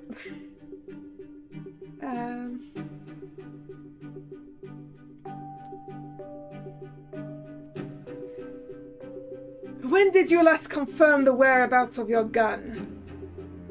No need to get emotional. It was right before the charade session took place. Are you suggesting that it's impossible that someone beside you took it out of your room? Exactly. Absolutely impossible. Only I could. I think you walked into a trap there, Wilhelmine. Oh no! Oh, yes. Thanks to a witness's testimony, I can now debunk the murder weapon part once and for all. Clara couldn't have gotten the weapon herself. It was impossible, to quote the witness. I might even dare and say that Wilhelmine shot everyone, as she was the only one with reliable access to the gun. On top of that, the witness casually confirmed that she has no alibi during the time of the crime. She could have done it. I'd go so far as to declare that the witness was the one who knocked out my client. Wilhelmine could have been the person who knocked out Clara. And it's impossible for Clara to murder anyone, because only Wilhelmine knew where the gun was kept. The court accepts both theories. Hey, isn't there a rule against this kind of questioning? Gerard stirred Wilhelmine... No? Shouldn't that be steered? I could be wrong. Wilhelmine exactly the way he wanted. That's the power of leading questions. Normally, they'd not be allowed for direct examination. But Gerard established from the fact that the witness is hostile towards him, which allows its usage. So there you go. Because she's a hostile witness, he's allowed to use leading questions. Damn it! Gerard's pulling out all the tricks now. Mr. Haller, is there anything you'd like to say about this? How does Gerard know about Wilhelmine's gun? That's an interesting question. Or what about her fingerprints? Are they on the gun?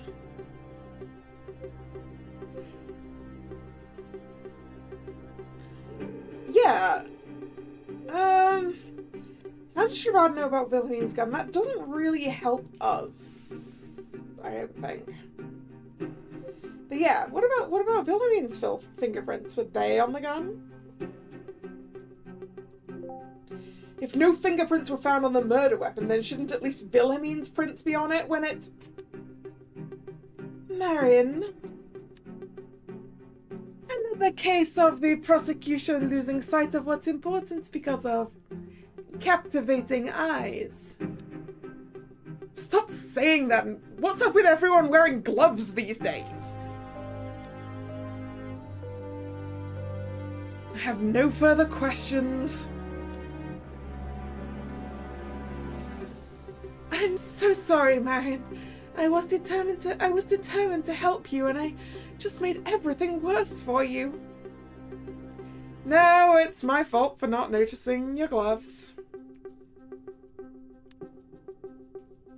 But does she wear gloves all the time? It's okay, Gerard's playing dirty. Dirty? I am just no longer holding back, that's all. Witness, you're dismissed. Mr. Haller, you may now proceed with your next move. My next move shall be... Okay. We had something about what key had to be last used, I think. Yeah, it's not possible to set up the locked rooms using the lounge key last. Objection! It's not possible to set up the locked rooms with the lounge key in your possession. What do you mean by that? I'll show you. Pay close attention. Suppose your so-called real culprit was hiding somewhere in the library where we found the lounge key. What would be his first move? Well, he'd lock the lounge with the lounge key and then go to the library. In this case, there's no way for him to lock both library doors if he ends up putting the library key in the lounge. That would be a real locked room, not possible for a normal person. Objection! What if someone else locked the door in the middle with the library key? Like, say, Lupita after she was wounded and before she died of her wounds. Then it would work. Objection! If Lupita really did lock the door, why did we find the key on the pool table? That's easily explained. Remember the blood trail that led to her body? She walked it herself. She put the keys on the pool table when she started to get dizzy from the blood loss. Why, though? What if the key got slid under the door? No, because we found it on top of the pool table. But why would she do that? To prevent the perpetrator from harming her again, of course. She managed to fend off the perpetrator after he murdered Milan and her, and then used the library key to lock the door in between. Wait, what about the southern door of the library? Simple, the killer locked it first to prevent the victims from escaping. Gerard, no offense, but this sequence of events sounds very far-fetched and stupid. I agree with the prosecution. It's not possible to explain this murder by saying that someone who locked himself in the library did it. No problem. In this case, the person who last used the library key locked himself in the lounge. Or should I say, herself.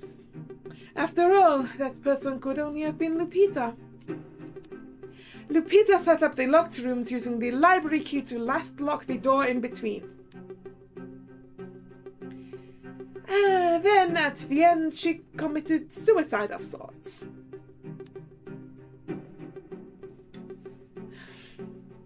Right? Okay. What do we have? Elspeth had the key to the bar. It's not possible there. Elspeth thinks she lost the master key. The doors can't be picked. Milan is dead. Lupita is dead. Okay. The note was written during the charade session? No. It's impossible for Clara to murder anyone because only Wilhelmine knows where the gun was kept. Ooh, okay, what are all these things? Only someone who knew exactly where Wilhelmine's gun was could have taken it from her room. According to the events, Christina stabbed herself with the Away's special knife. Christina had stab wounds, but no gun wound. Elspeth used the Away's special knife to cut vegetables. The gun found belongs to Wilhelmine. Wilhelmine couldn't enter the kitchen or the dining hall until the end of the charade session. .38 bullets. Eyewitness Clara shooting 6 people. Gerard has a gun. Clara wears gloves. Clara had the gun with her. Okay. Wilhelmine. Wilhelmine's door was sealed with duct tape during the crime. There we go. We did have something. Objection. Wilhelmine has an alibi for the time of the crime. She can't be the culprit. What are you talking about? Didn't she say she was alone in her room? Who could give her an alibi? Before I answer that, I have a question for Process. When you gathered everyone, did you notice anything special at Wilhelmine's door? Anything special? Let me remember. The door was made of wood, it had a doorknob, the number on it was 206. Come on, Process, you know what I mean. Of course I do, but it's more fun to tease my apprentice a little. Anyway, what Mr. Haller wants me to confirm is the door was sealed with duct tape when I arrived. I personally broke the seal with a knife before I knocked on Wilhelmine's door. Objection! Isn't that tampering as a guest demon?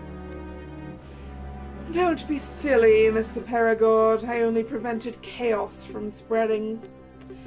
What's important is that Miss Anderson has been given an alibi by Wiki from the time the seal was placed until I arrived. And when was the seal placed? immediately after the end of the charade session. Why am I only hearing about this now? At least that explains why she wasn't... Oops, I almost slipped.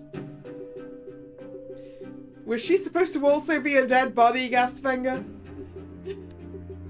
Anyway, the court accepts this as valid evidence.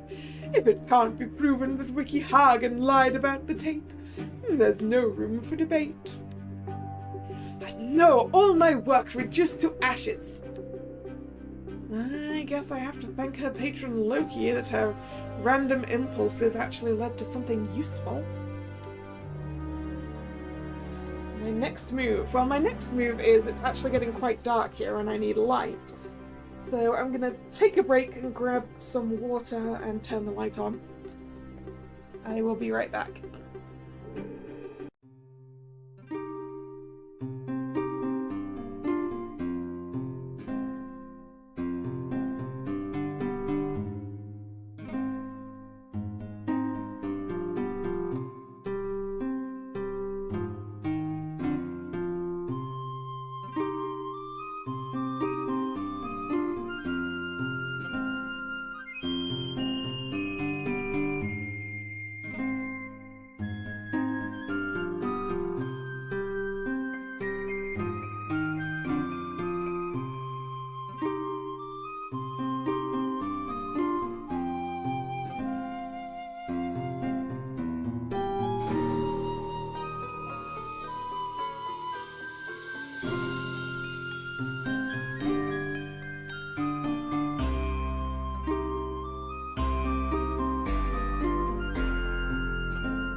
And I'm back.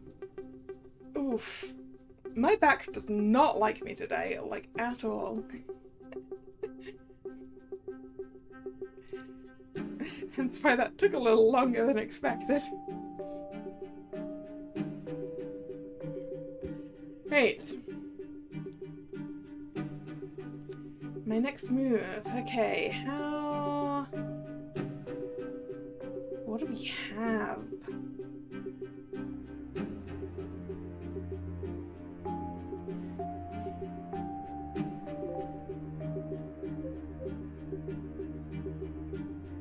Laura... I mean, she did have it with us. With her. Laura wears gloves, Gerard's got a gun. Ooh, how do we go about this, eh? You know, what did we have for this one? Lupita arranged the locked rooms using the library key last before committing suicide.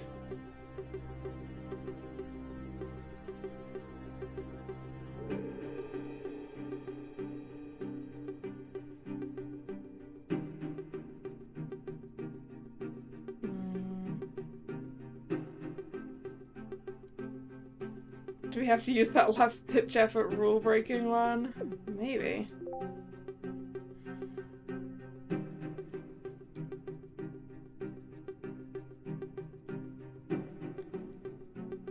I wish we had something of that, really.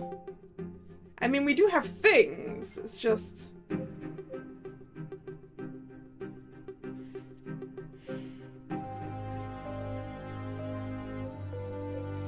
Oh, we could say, there we go. It's impossible for Clara to murder anyone. Anyone is the important part here. Christina had stab wounds.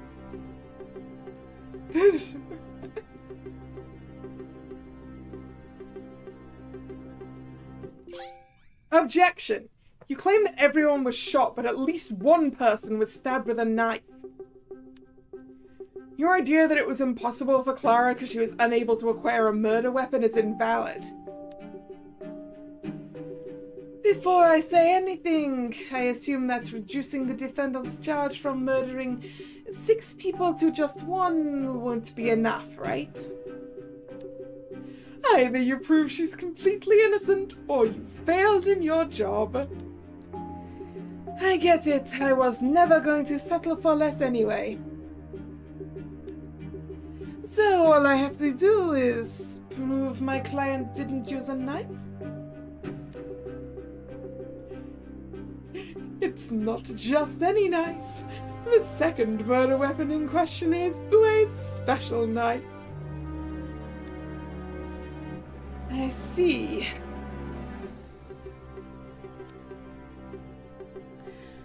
Prosecutor Haller, do you know where this knife is? I'm afraid I don't. Could you answer the following question for the court? Why did my client carry the gun but not the knife if she were the perpetrator? Well, she probably threw the knife away when she no longer needed it. A gun is usually better, right? That's the critical flaw in your thinking. Are we assuming that after stabbing Christina, Clara obtained the gun from Christina? Because she could potentially know where her sister's gun was.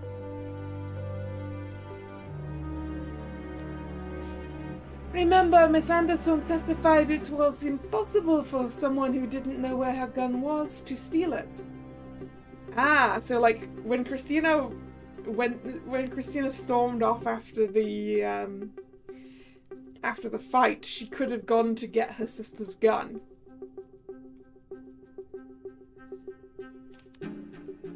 Why would the defendant have only the gun on her, which she couldn't use to kill, but not the knife which she could have used? If she threw away the knife after murdering someone, why not the gun? It doesn't make sense. Santana, how do I explain that? Your Honor, if I may say something. Wilhelmine?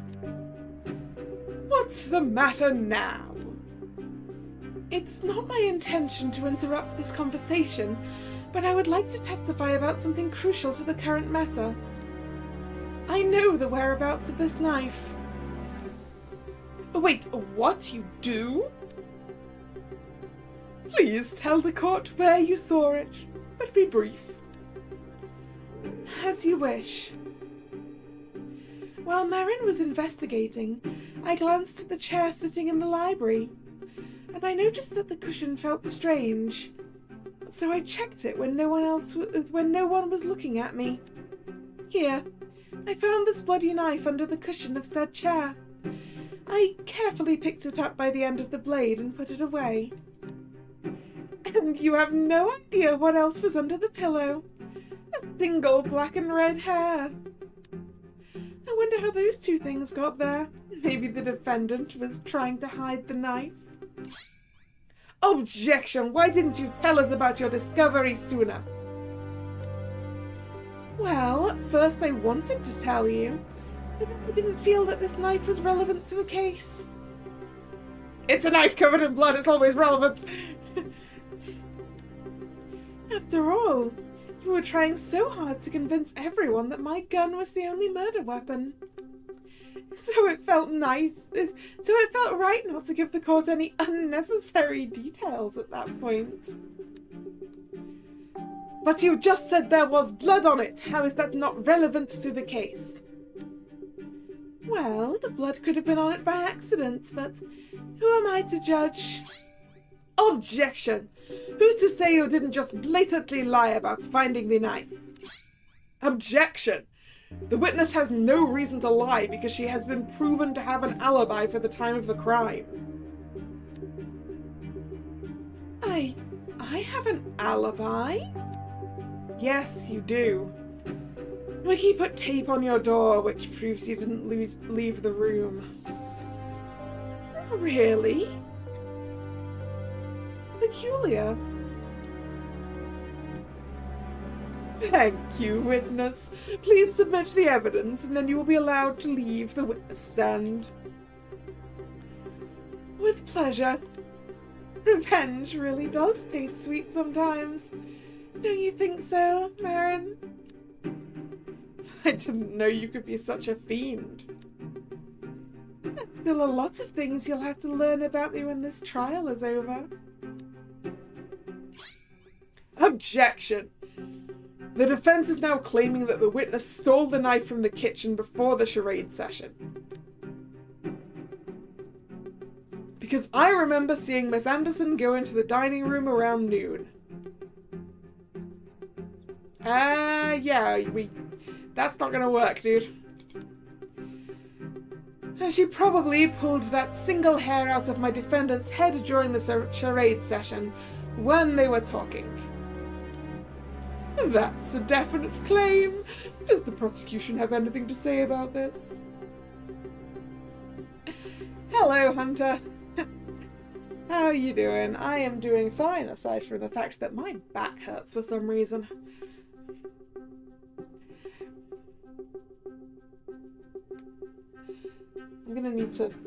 I was gonna say I'm gonna need to find my heat pack. I know exactly where my heat pack is. I can see it.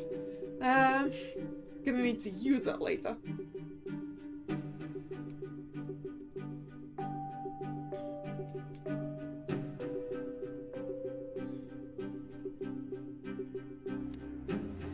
Perhaps.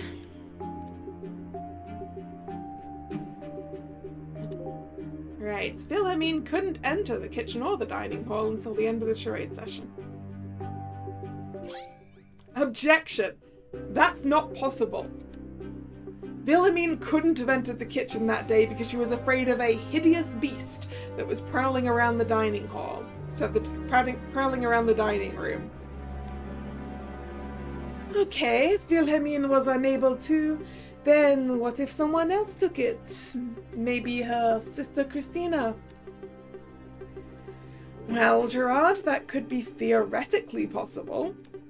But do you have any proof that someone besides Clara took it? No. In other words, your conjured up theory that another person is the real culprit is nothing more than dust in the wind. The prosecution has made a clear statement. Does the defense have any last remarks before I...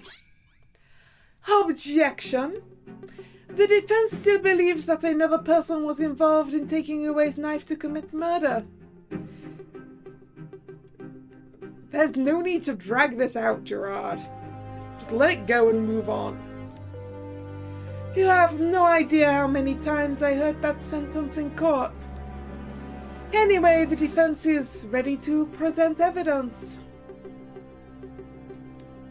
Here, this is the weapon in question, the actual knife. I'm sure there are fingerprints of the person who delivered the knife to Wilhelmine. I ask the court to examine the weapon immediately and see who this unknown third party is. Yes, this is still the same case where we have to get her a guilty verdict. Except we also don't want to do that because we don't want her to get executed. Objection! The only prints we'll find are Uwe's since he held the knife during breakfast. His fingerprints being there is only natural and has nothing to do with this case. Objection! The defense is arguing that someone else's fingerprints must be on them. The defense seems to be grasping at straws here. What's with this banter? Are you afraid I might reveal something important? We should definitely check the knife before we continue. Process. May I ask you to use your monocle and analyze it? Already did. I found 2 sets of fingerprints on the knife. One set belongs to Uwe, as expected, and I presume that the other set must belong to Elspeth, because we know that she used it, right? And the other belongs to Elspeth Douglas. There we have it. Elspeth Douglas used Uwe's special knife to commit murder. This is absurd! Leave Elspeth out of this! All I'm doing is uncovering the truth.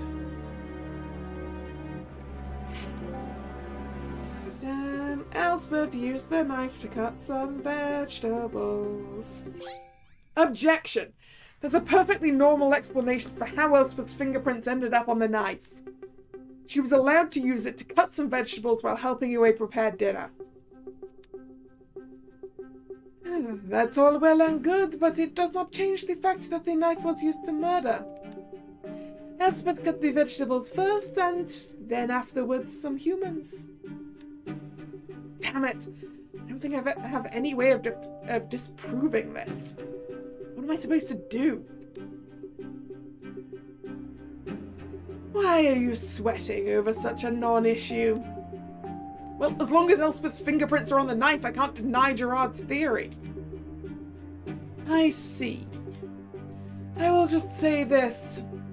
The way to attack this is not to worry about whose fingerprints are on the knife, but by thinking about whose fingerprints are not on it, even though that person is not wearing gloves. You mean someone who might have used the knife and is neither Clara nor Wilhelmine? I think I actually have something that might work.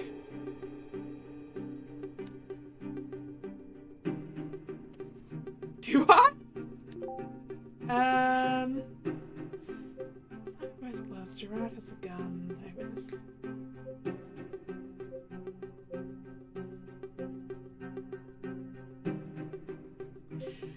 Well, according to the defense, Christina stabbed herself.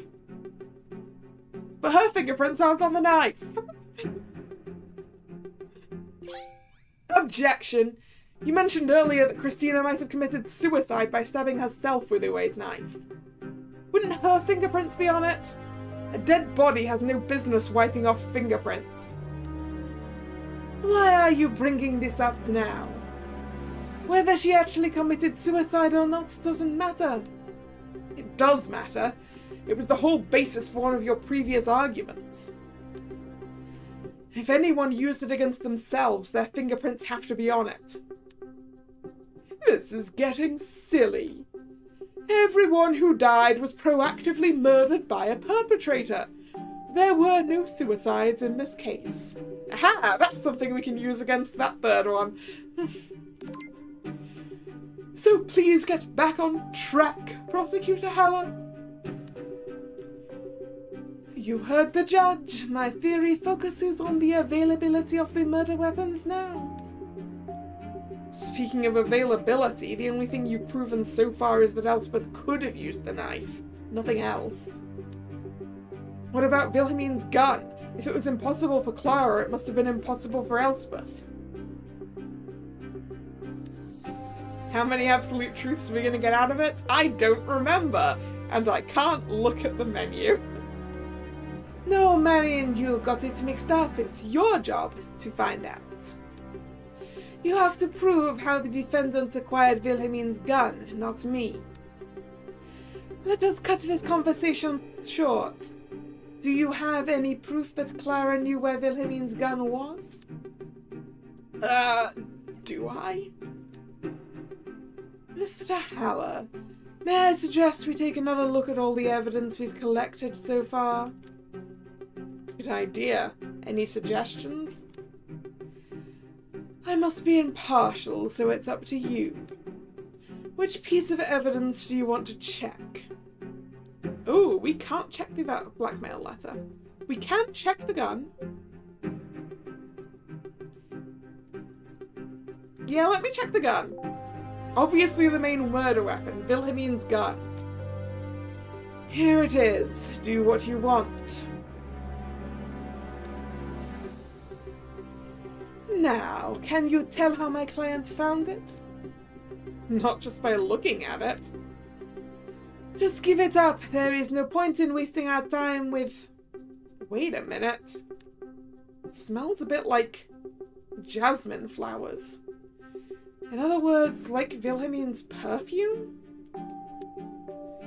In other words, it was kept in her bathroom. Oh, so are we implying that Christina took it last night?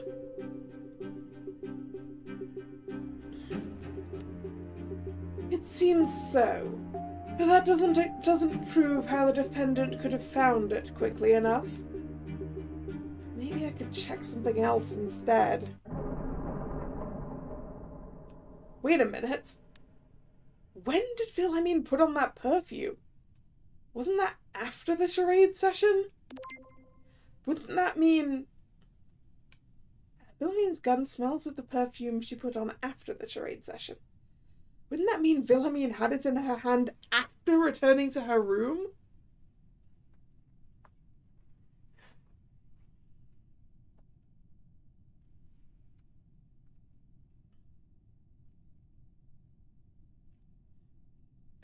Yeah, Hunter, our main dude here is a commercial pilot, not a detective / attorney.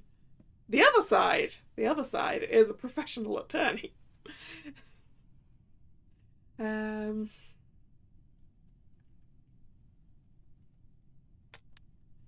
too afraid to point that out now. It would cast too much suspicion on Wilhelmine and hurt my case. But careless attire! What would I give not to be a prosecutor right now? Mr. Haller? Sorry. I just went through all the possibilities, but nothing fruitful came out. Alright, can I look at the blackmail letter then now? I'd like to see the motive, the blackmail note. Hang on, what's that? That would be Exhibit B, the motive, as you requested. I see. Maybe it will miraculously tell us where Wilhelmine's gun was located and... Wait a minute! Why didn't you tell us the letters were cut out and pasted on this note? Yeah, it definitely wasn't written during the charade session, was it?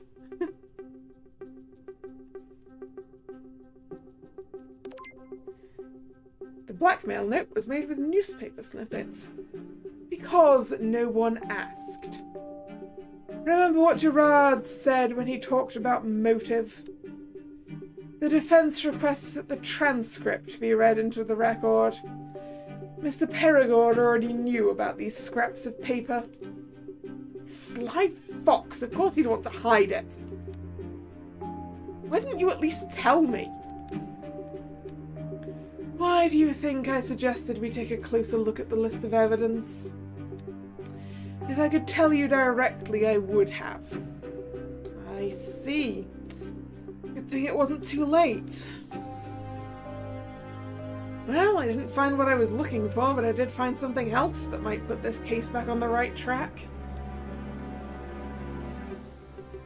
Ah, so we can't attack that one now.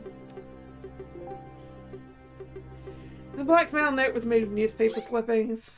Objection! You played us for fools. Coy? Because you knew something was wrong, you had Process read the blackmail note aloud. All the letters were made with newspaper snippets. There's no way that was made during the charade session. Newspaper snippets? You mean it's a cut and paste note? Now that's a classic. Anyone can easily identify this as a blackmail note. The defense's argument is now null and void. Well done, Prosecutor Haller.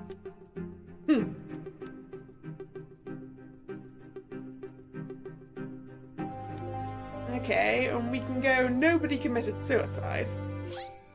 Objection! Gasfinger confirmed that no one committed suicide in this case. In other words, Lupita could not have created that locked room. Fine, in this case, Lupita created the locked rooms because she's not really dead. She was just pretending to be. Okay, we have Lupita as dead. Objection! Have you forgotten? Lupita is confirmed dead. Same goes for Milan. Those two couldn't have built the locked room. Objection! They could have. They just did it by accident. The victim, Lupita, locked the room to protect herself, but it was too late. She was bleeding to death. That won't work either, I'm afraid. After all, it was the killer who locked all three doors in question. The library door, the lounge door, and the door in between. If you plan to use those two, you better back it up with how she murdered everyone else and still ended up dead. Your Honor, may I kindly ask you to stop dropping these bombshells that heavily favor the prosecution? He's a rookie, so I can't help but drop a few hints whenever there seems to be a dead end.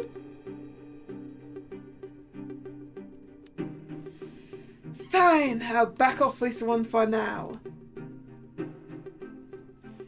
This has been a long debate, and yet one critical question remains unanswered to reach a verdict.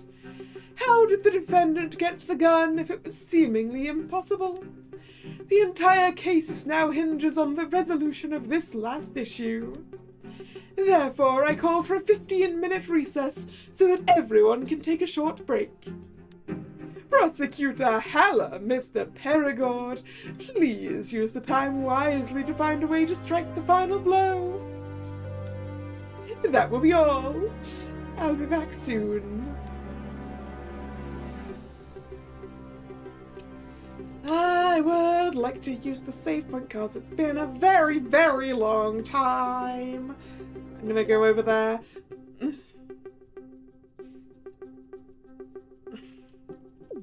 Okay, so now I can look at my hints. Okay. There is a piece of counter evidence about the murder weapon that will be unlocked, which is the piece we're going to need.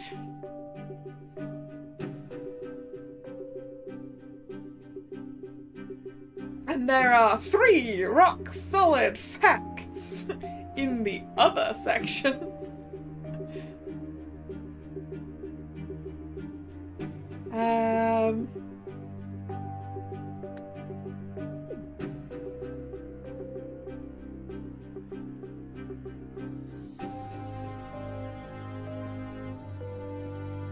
Yeah, I can't talk to my detective. I assume we'll get him in the next bit. Has the debate been long enough? That is a good question. Right, just a second. I'm going to take a short break because my pack would really like that heat pack. So I'm just going to be very quick. Well, I'll be about a minute.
Alright, I'm back.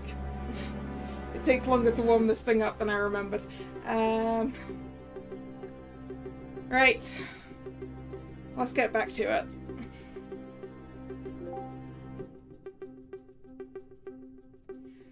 Not bad, partner.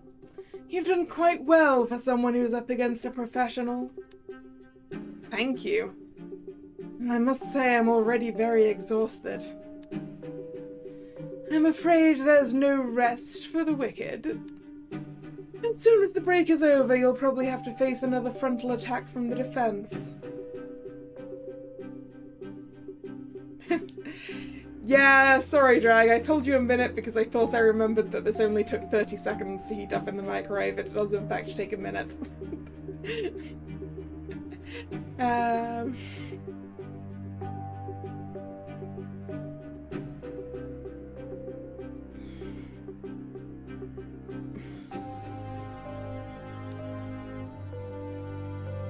Hey, Process, one thing. Do you really believe that Clara committed the crimes? I do, even though I know it is not true.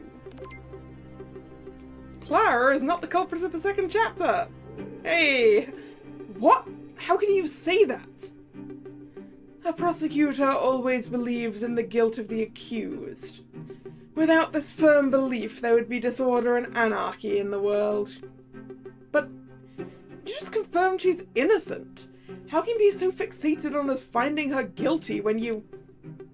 Mr. Haller, there's an important saying I live by.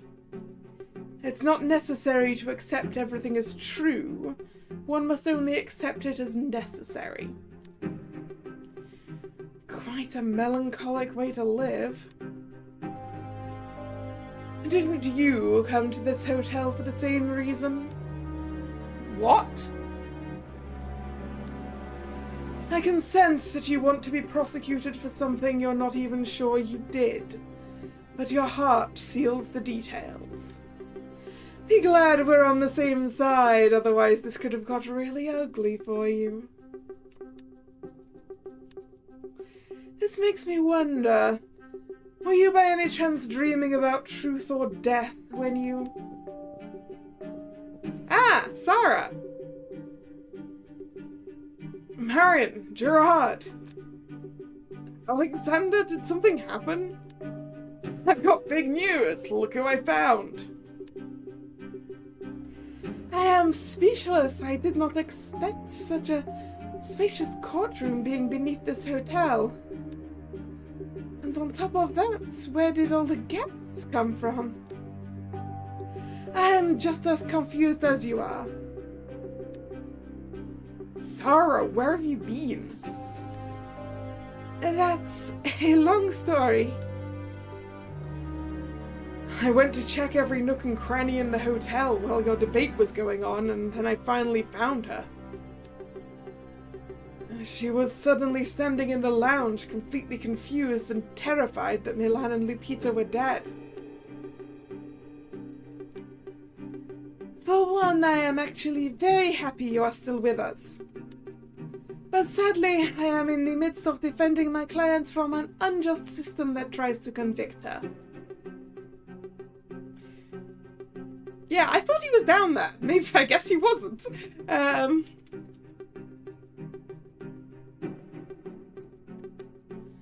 So you better prepare your testimony, as I'm going to question you next. What? Me? Of course, there has been a manslaughter going on and you were missing the whole time. Gerard, you can't be serious. Sarah would never hurt a fly. Your past stories about her beg to differ. Don't take it the wrong way, I'm just doing my job. Even if it hurts me deeply to accuse a friend. Gerard, how could you? I thought we had something special.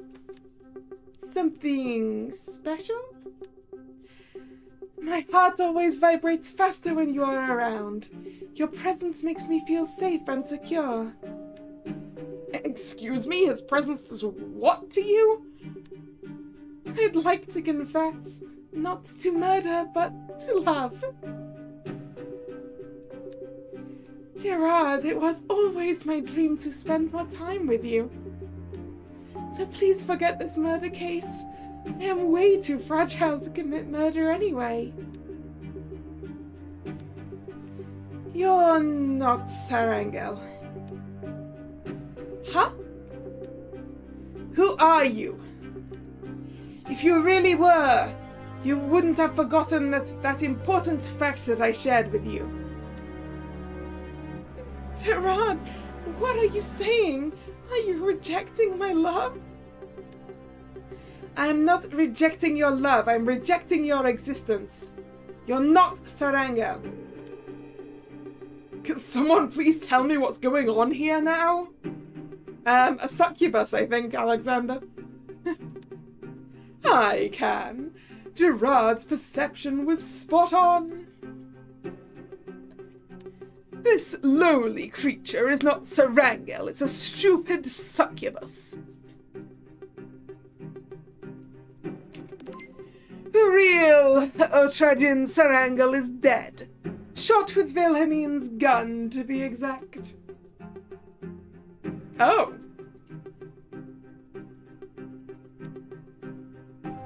I may be dead, but my desire to eat Gerard is as real as the rats in this hotel.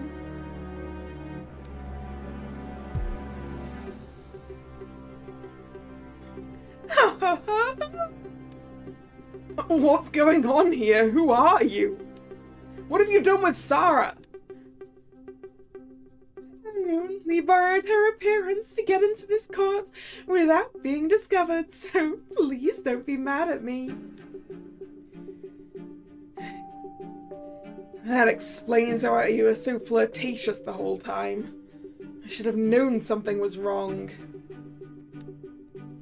Now that we know who you are, can you please leave? Your presence is already disturbing this court. What are you talking about? You enter this court disguised as someone else, which means you're already breaking the Nox rules. Rules are like toys for children. They're meant to be broken.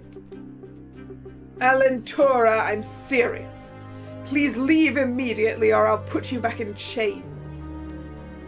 I protest. This court is unjust and one-sided, and that's why I'm here now.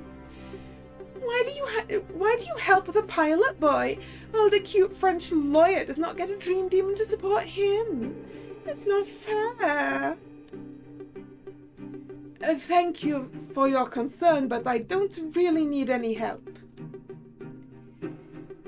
In that case, how about emotional support? Pass. Unbelievable! How can a mere man have such strong self-control to resist my newfound charm? Well, maybe he doesn't like girls. Alentura, have you tried that one? You're just not my type, that's all. Fine, if you don't want me as a partner. Would you rather have me as your key witness? After all, I've discovered something crucial to this case. Something crucial? What are you talking about? How do you think I escaped from that creepy basement without using any demonic powers? Alentura, wait! Don't talk about that! You can't stop me! You've already humiliated me by locking me up like a misbehaving pet. Do it again and I will see to it that we succubi switch sides to the horned demons.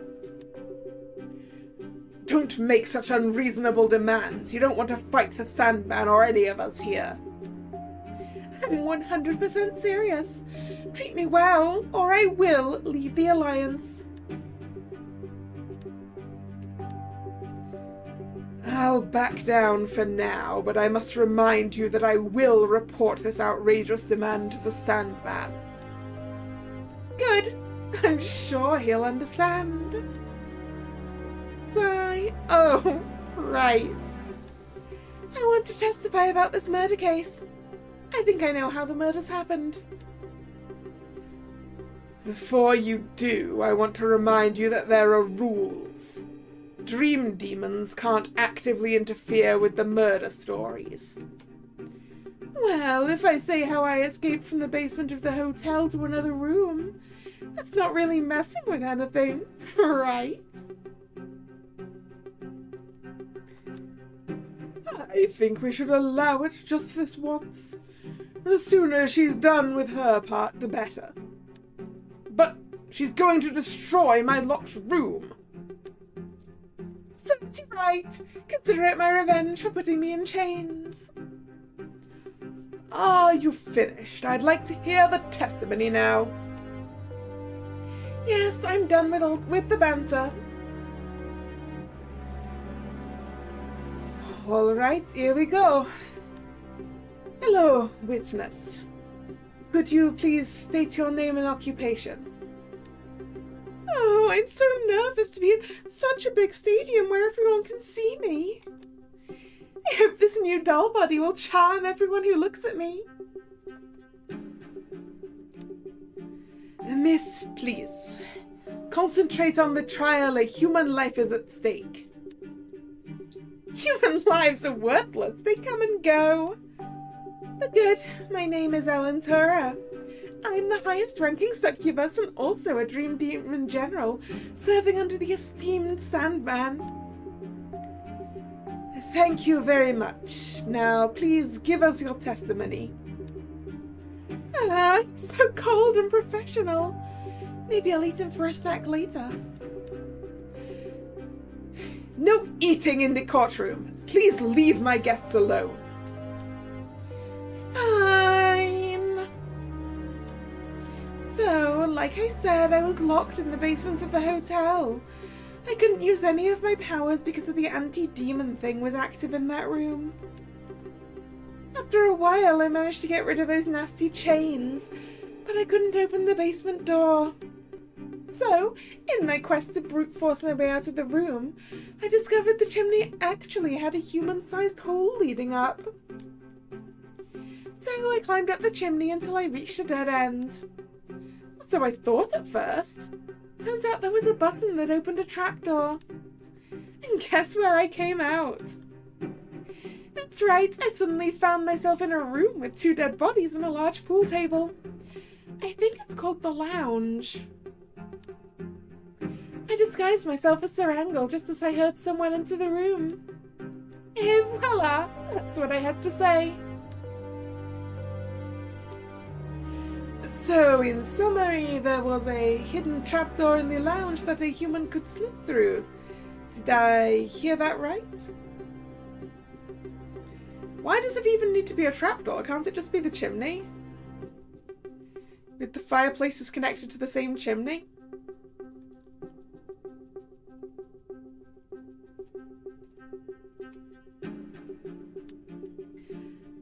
Oui, monsieur. That's how I escaped from the cellar. Well then, is there any need for me to explain to the prosecution the meaning of this statement? Objection! Nox 3. All secret rooms or passages must be discoverable, and only one at a time can be relevant.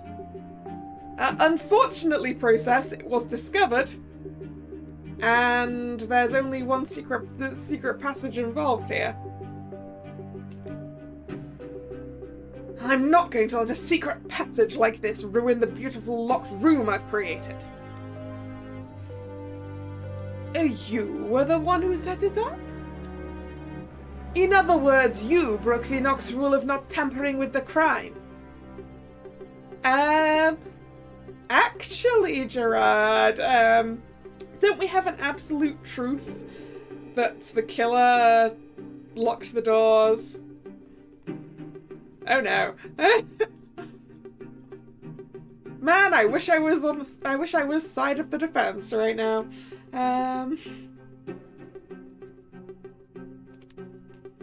Wait, I didn't literally set it up. I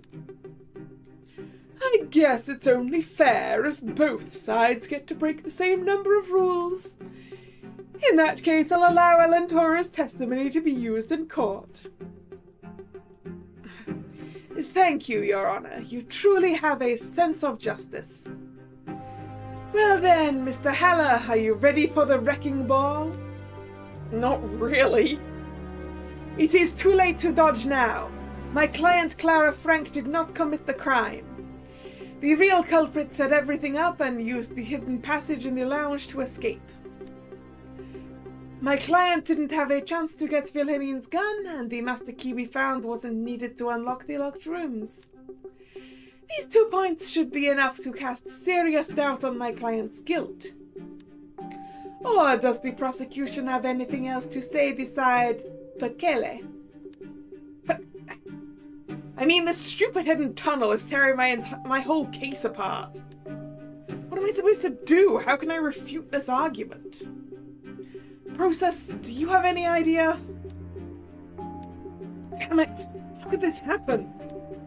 Damn you, Alantura! Don't be angry with me. I only told you how I escaped from my prison.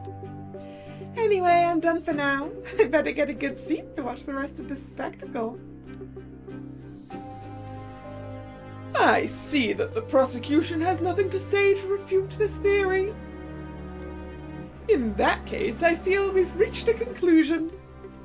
Not the one I had in mind, but a conclusion nonetheless. I guess it's time to let the bird out of the cage. Sorry, partner. No, please help me. Say something to stop him. I hereby declare the defendant not guilty. Miss Clara Frank will be released, while Prosecutor Haller has promised to involuntarily donate his thumbs to my collection. The court is adjourned. Well, we messed up. Nope. Who's this gonna be? No, bird, cage. That was the phrase that Wiki used to indicate to process that it was important. So this is probably Wiki, right? Objection! The show is not over yet. Wiki? What's that supposed to mean? Mr. Gastfinger, Marin's throat was dry. He wanted to object, but he had to cough. He wants to present very important and decisive evidence that will overturn Gerard's theory and this verdict, so please hear him out. What? Isn't it a bit late for that? It's like Mr. Peregrine said, a verdict has already been ruled out. Do you really think I'm going to take it back now? I beg you, you sit on the throne of Fossetti. I demand you listen to reason and justice to the very end. I didn't know this chair once belonged to someone named Fossetti. Must be an elder demon or something. Mr. Haller, do you really have something to present? Or is Miss Hagen just ruining everyone's day as usual?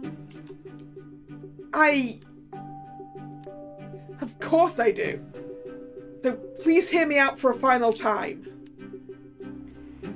This better not be an unfounded bluff. Otherwise I'll make you donate your whole hand, not just your thumbs. Nevertheless, I've already given my verdict. I don't want to start an argument amongst this audience. Ladies and gentlemen of the audience, what is your opinion? Shall we give Prosecutor Haller one last chance to defend himself? Please raise your hand or paw if you think so.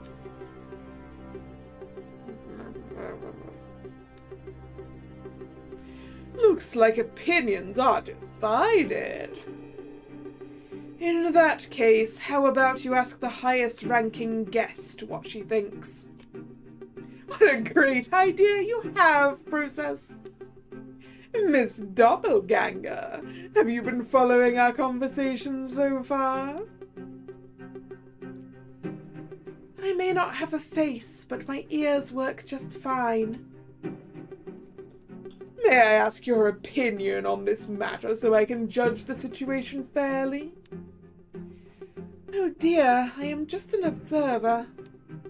Getting all this attention now is something I didn't ask for. But since you're already asking, may I make my decision out of personal interest? You may. This is your unique opportunity to influence one of my trials. In that case, Gastfinger, please allow Ilmarinian Haller to make a final objection that could overturn the verdict. After all, I've wagered a great deal on him. Hot hands, huh? That's preposterous! Well, Prosecutor Haller, it looks like you've been given a last chance. Thank you, Miss Doppelganger. Now that is settled, let us hear your objection. Well? Before that, I'd like to hear from Gerard again how the locked room was constructed in detail. All right, but I doubt you'll find anything.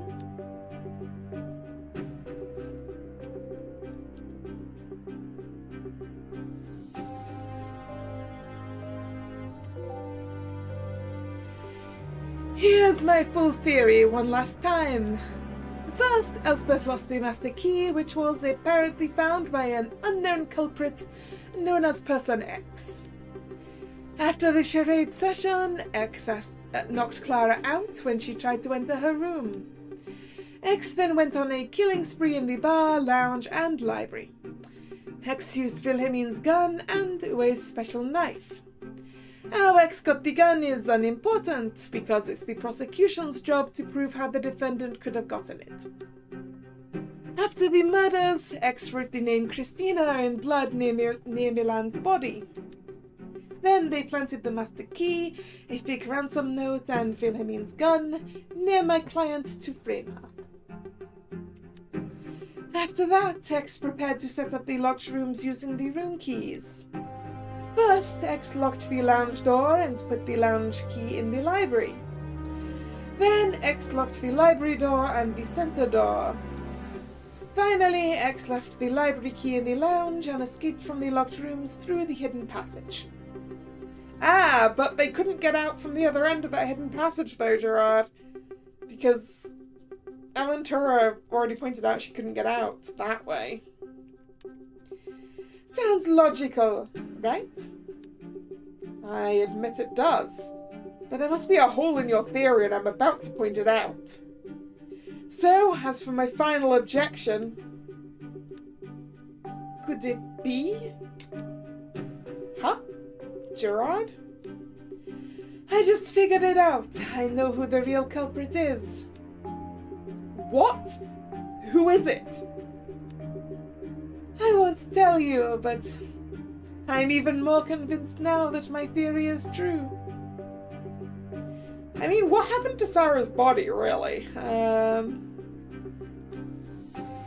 Which makes your last desperate attempt to argue with me all the more enjoyable. Did Gerard really find out? Damn, I'm drawing a blank. There are so many wild theories, but nothing conclusive. And worst of all, my goal isn't to find the real culprit. My goal is to convict Clara. What should I do? Stall, stall, stall! Stall! Ooh, this choice will drastically change the ending.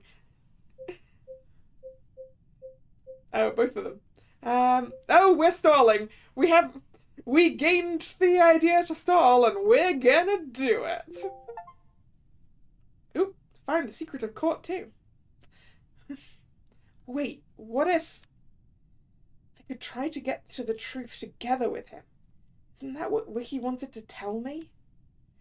Instead of winning, I should concentrate on stalling. If that doesn't work, it's all over for me. Gerard, is there any reason why you don't want to update your theory by replacing X with your so-called true culprit? I'm just not 100% sure it's really the person I have in mind. No reason to give you room to attack. What if I promise I won't try to attack from that angle? Would that be okay? I see no reason why you should make such a promise. I want to reach the truth together with you. I wish I could believe in your words as a friend. But the truth is, I've met countless crooked prosecutors in my life. One threw coffee cups at me, another set an eagle on me in court. I've had my share of scars. Gerard? Are you Phoenix Wright?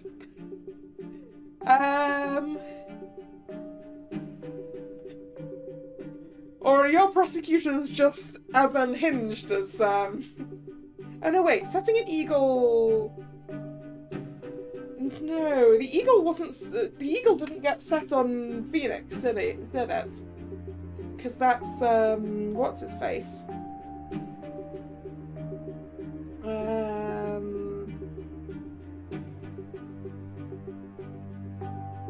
Yeah, I don't think it was on Phoenix. I think it was on,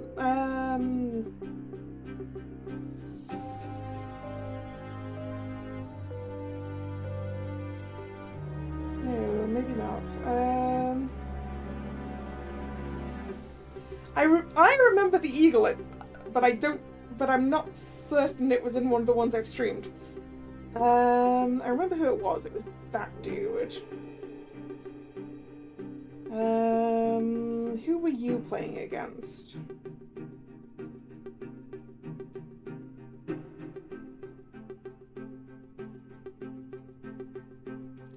Yeah, that's later.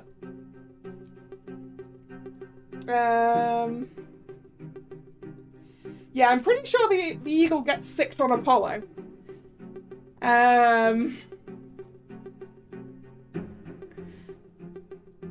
least if the prosecutor I'm thinking of is the one with the eagle.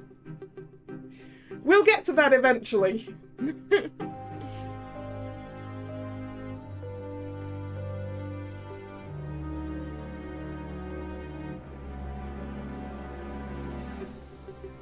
On top of that, you're knocking at the door of death right now. Can I really trust you won't break your promise just to save your own skin? I suppose words are not enough to convince you. Let me think for a moment how I can prove I mean what I say. Process, have you been paying attention? Of course I have. What do you want to do now? I want to make a bet with you. A bet? Is this another trick to buy more time? No. I'm 100% serious. Well then, I'm all ears. I'm betting that I can avoid another not guilty verdict, and I'm going to do it without pressing contradictions regarding Gerard's chosen culprit. I will find a hole in the methods of how the culprit escaped from the locked room, regardless of which person it is. You can drag me into the abyss instead of Clara if I break this bet. And if I can't prevent the acquittal, I'll tell you my darkest secret before I lose my thumbs. How exciting. I didn't know you liked to make bets like this. But what if you actually pull it off? What's my end of the bargain? Quite simple. All I want is for you to keep Gasfinger from stopping this trial prematurely until Gerard and I have finished our discussion.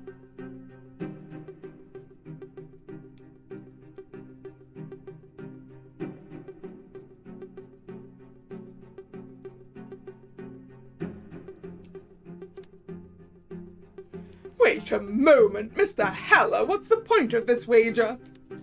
Why do you want Process to stop me from ending this trial early? I'm just determined to find the truth, no matter what the cost.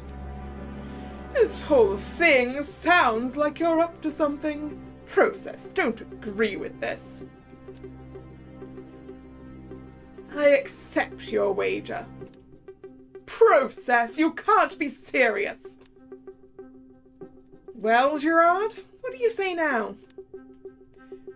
You're going to throw everything away just to get to the truth with me? Very well, mon ami, I believe you. Let us solve these murders together, once and for all. So, who is the real culprit? Considering all the facts we have learned so far, the only person who fits is Elspeth Douglas. Going after Lizzie again?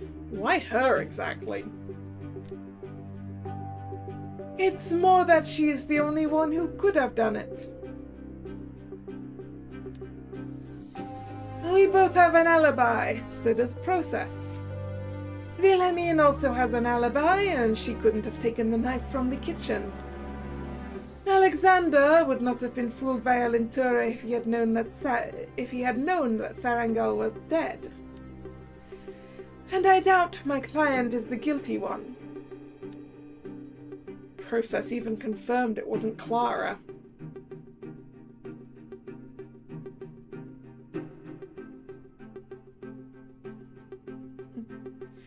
Either way, Clara is safe. That's true. That is true.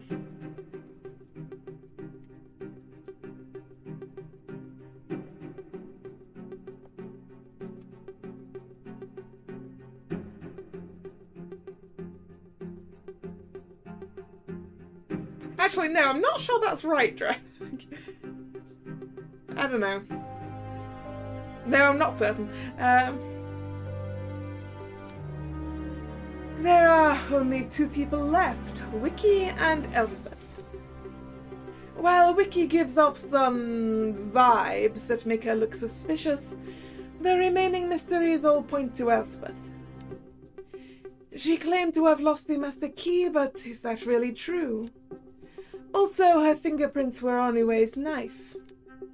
And finally, while it was almost impossible for anyone but Wilhelmine to steal her gun, I think it's possible that someone hired to clean the hotel rooms could have actually discovered the gun while cleaning. In other words, Elspeth stole the gun from Wilhelmine's room sometime before the charade session began. Probably around the time Miss Anderson was out of her room when I met her and Milan in the laundry room. In summary, Elspeth had access to the master key and both murder weapons. As for the secret passage in the lounge, I doubt that a hotel guest would discover it by chance. But someone working in the hotel must have known about this secret entrance. It all makes sense when you put it that way. Hard to believe that someone as kind-hearted as Lizzie would go on such a killing spree. Especially when you consider her colleagues Uwe and Roberto were also victims. Now, Mr. Haller, this is the part where I'm not sure myself. And remember, you promised not to attack this part of my theory. Right. You're probably talking about her motive. Yes, indeed. That's something I can't really figure out. There's no real motive for anyone to murder these 7 people. Thinking back to the first case, wasn't there a possibility that Elspeth murdered Gerard and vice versa? Could she actually be the culprit for both cases? Could she be the person behind Gastfinger? He doesn't seem to care about Gerard's theory at all. Did my gambit hit a blank? You've heard the defense lay out its entire theory in detail, including a very likely real culprit. This is your last chance to contradict his theory. Do it now, or be silent forever. I guess my time is up. Here it comes. This is the time to use the one dreaded clue I was too afraid to mention before. Gerard, your theory sounds solid. There's just one gigantic problem I have with your theory. Gigantic? The reason why it couldn't have been Elspeth. Remember, you said you weren't attacking my theory by arguing about the suspect. I know. The problem isn't the suspect you chose. It's the suspect you didn't choose. What do you mean by that? Only Elspeth could have done it. Only Elspeth had access to the knife and the gun. Miss Anderson also had access to her gun, but she has an alibi.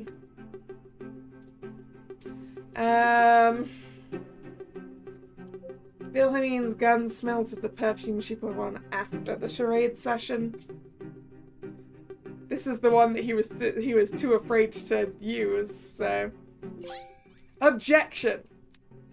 I've noticed something that poked holes into Wilhelmine's airtight alibi. You do know this will hurt your case even more, right? As I said, all I want now is to drag out the truth, no matter how dark it'll get. You're definitely the worst prosecutor I've ever encountered. Thanks for the compliment. The big issue I have with the gun is its smell, even if it's just faint. It has a very unique note to it, I admit. Well, it smells... That smell is exactly like Wilhelmine's perfume. That's nothing out of the ordinary, considering we already concluded she hid it in her bathroom. Let me correct my statement. That should be an it rather than a she, I think. It smells exactly like Wilhelmine's perfume, which she put on after the charade session.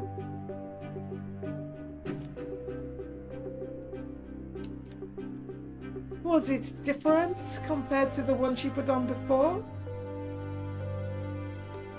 Yes. During the charade session, she smelled a bit like oranges. But before we discovered the bodies, she changed her perfume to jasmine flowers. Interesting, but why did she change her smell in the first place? Because I told her during the charade session that I like that one the most.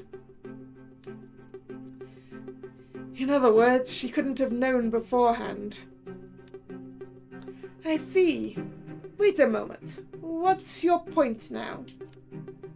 Wilhelmine must have held her own gun after she applied that new perfume. Neither Elspeth nor anyone else could have stolen it before the charade session was over. Then what about Wickham Process providing her with an alibi? The seal that Miss Hagen set up was intact until I removed it and knocked on Wilhelmine's door. Needless to say, Wilhelmine was in her room at that time. Hey, that's all our hints, apparently. Wilhelmine was in her room when Process broke the tape seal on her door. This is getting mysterious now. What if? I need a drink just a second.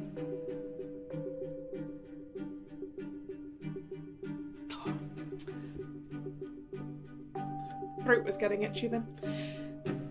So what if...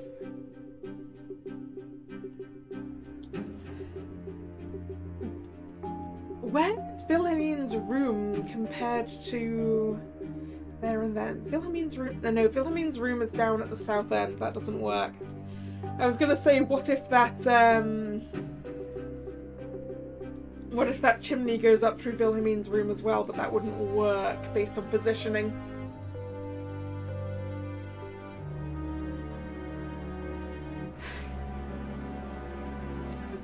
If the weapon couldn't have left the room before she applied her perfume, but Wicky's seal was already set by that time, how did the weapon end up beside my client?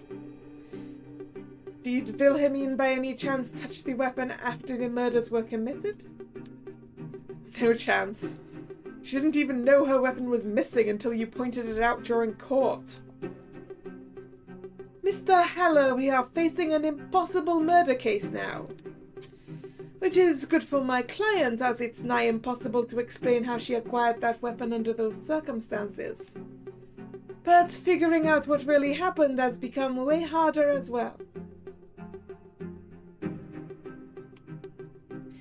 It's almost as if Wilhelmine could teleport out of her room and then back in.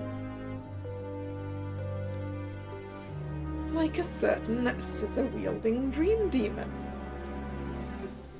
There's only one way to progress things further. We have to ask Miss Anderson for additional testimony. Permission denied! I won't allow her to enter the stand anymore. What do you mean you won't allow it? We have almost reached the truth of this case. The truth is irrelevant. All that counts is that Clara has been proven to be innocent. In that case, I am withdrawing my theory. What? You heard this right. If you won't allow us to pursue the truth that is almost in our grasp, then I won't accept a verdict either. Are you out of your mind? To withdraw your theory, Clara will be declared guilty on the spot. I don't think so, because I'm also withdrawing my accusations if you won't let us proceed. What are you two talking about? You should be fighting each other. A person's life is at stake. You can't just toss away all the progress you've made. Fine. Since you two decided to devolve into children, I'll postpone this trial and... Objection. Sorry, Gastfinger, but I can't allow that. I've made a bet with Mr. Haller, and I won't allow you to mess with it. Continue the trial at once. It to process. Sorry. Enough with your Shakespearean drama. The trial must go on. What's the matter, Gastfinger? Afraid they discover something crucial? You're all still light years away from having discovered anything about my hotel. Oh la la! It's rare to see Gastfinger sweat like this. By the way, I don't really get what's happening. Can you fill me in? They're about to reveal Gastfinger's real identity. Once it's revealed, this hotel will collapse into the vast nothingness. Oh, how exciting! Go for it, boys. Teach that buffoon a lesson. Though, once the hotel is gone, the horned demon Valsungenblut will be freed from her prison. Yeah? Valsungenblut? If you excuse me, I don't want to be in her vicinity if that really happens. Stop it! Stop this trial at once! Silence. Nobody is stopping anything here. By the authority as Sandman's left-hand man, I take matters into my own hand and set our esteemed just Gastfinger on a time-out. And hey, don't you dare use the sand and... Much better. He won't be able to object or mess with the case for a brief moment. What happened? Did this weird sound attack freeze him in time? It's just some brief sleep paralysis. He can still hear everything perfectly fine.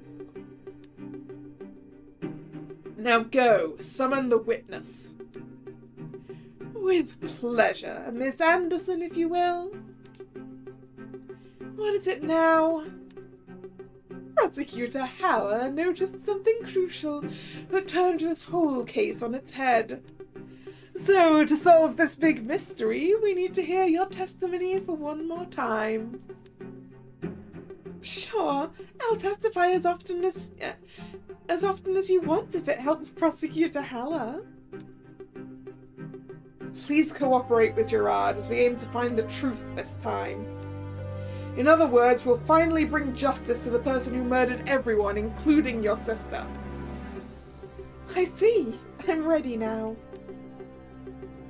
Well then, Miss Anderson, please answer honestly.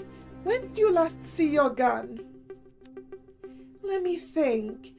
I think it was when I changed its location sometime before 11:59. So, before noon. Are you sure that was the last time?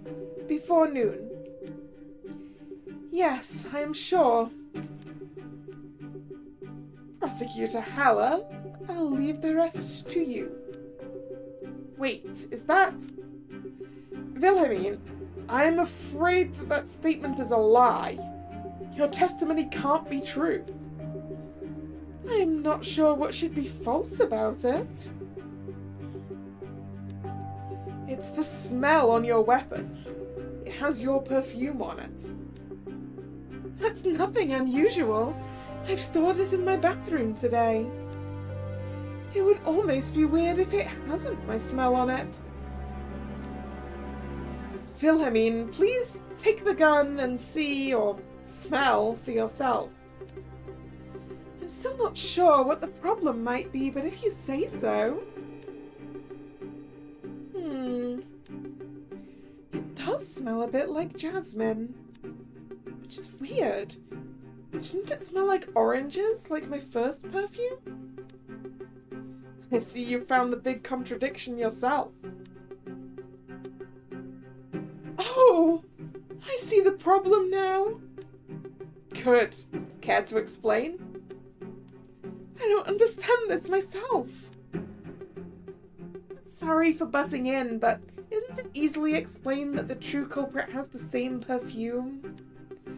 After all, it must be very cheap and common if Wilhelmine used it. It's like two people wearing the same bland t-shirt. No, Miss Hagen. This jasmine perfume is a very expensive and exotic one. I received it from a rich client as a gift a while ago. Even if it makes me look suspicious, the odds that another person in the hotel has the same type, let alone being able to buy it, is equal to 0. If that is the case, then how did your gun with your smell end up beside my client? Is there any explanation that could cast away suspicion from you? I have absolutely no answer for that question. I did not leave my room until Process knocked on my door. I was getting ready for dinner and for the late-night finish learning session, which includes showering, applying makeup, and some brief meditating. That's not something that can be done casually directly after committing murder. On top of that, shouldn't I have an alibi thanks to Miss Hagen? Should. But as everyone knows, she's not the most reliable witness. She might have as well lied about putting that tape on your door. There definitely was tape that sealed Wilhelmine's door until I arrived. I already confirm it. What if, sorry. What if Wiki applied that tape at a different time? Right after Wilhelmine committed the murders and returned to her room. I wouldn't put it past her to pull such a stunt. Objection! Wiki? What do you mean you wouldn't put that past me? All the things I've done to help you, and you still think I've messed with the case? Well, Wiki, the resolution of this contradiction now completely revolves around the duct tape. Revolves around the duct tape. Did you really follow Wilhelmine right after the end of the charade session? Did Wilhelmine really head for her room? Or did she commit a little killing spree before that? I mean, she must have gone to her room first, right? No, I followed Wilhelmine discreetly. She walked directly to her room. I pulled out my duct tape, sealed her door, and even wrote the Algus rune on it with my own personal handwriting. Miss Hagen, why exactly did you do this? It was just a little prank to honor Loki. I wanted to keep you from leaving your room. Let me be blunt. You would have to put a whole closet in front of the door to keep me from visiting Mr. Haller. What if there were 2 duct tape seals? You mean the one that was set up by Wiki, the other one by the culprit after the first was broken? Exactly. If that's the case, then Wilhelmine's alibi would be blown out of the window. Process, when you removed the tape, did you see the Algus rune on it? I did, but I can't confirm if it is the same that Miss Hagen wrote. But I still clearly remember what it looked like due to my eidetic memory. So if Miss Hagen could please write the rune again, then I could compare it with the image in my head. Oh yeah, I can do that. I just need a pen, then I'll write it on the backside of the blackmail letter. May I say something before Miss Hagen writes the rune? Sure, you want to confess? Far from it. There's just something about this trial that fascinates me. 2 people were murdered with a knife. What? I thought only one person was murdered with a knife. 5 were shot. In all, 7 people died. Your point. This was such a well-crafted story with great attention to detail. I would hate it if it was the last I got to see for a while. For that reason, I must preemptively end this trial. Anne?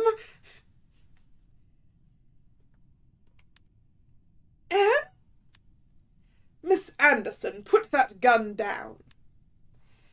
Never. Once I pull the trigger, the identity of the true culprit will be shrouded in mystery forever. My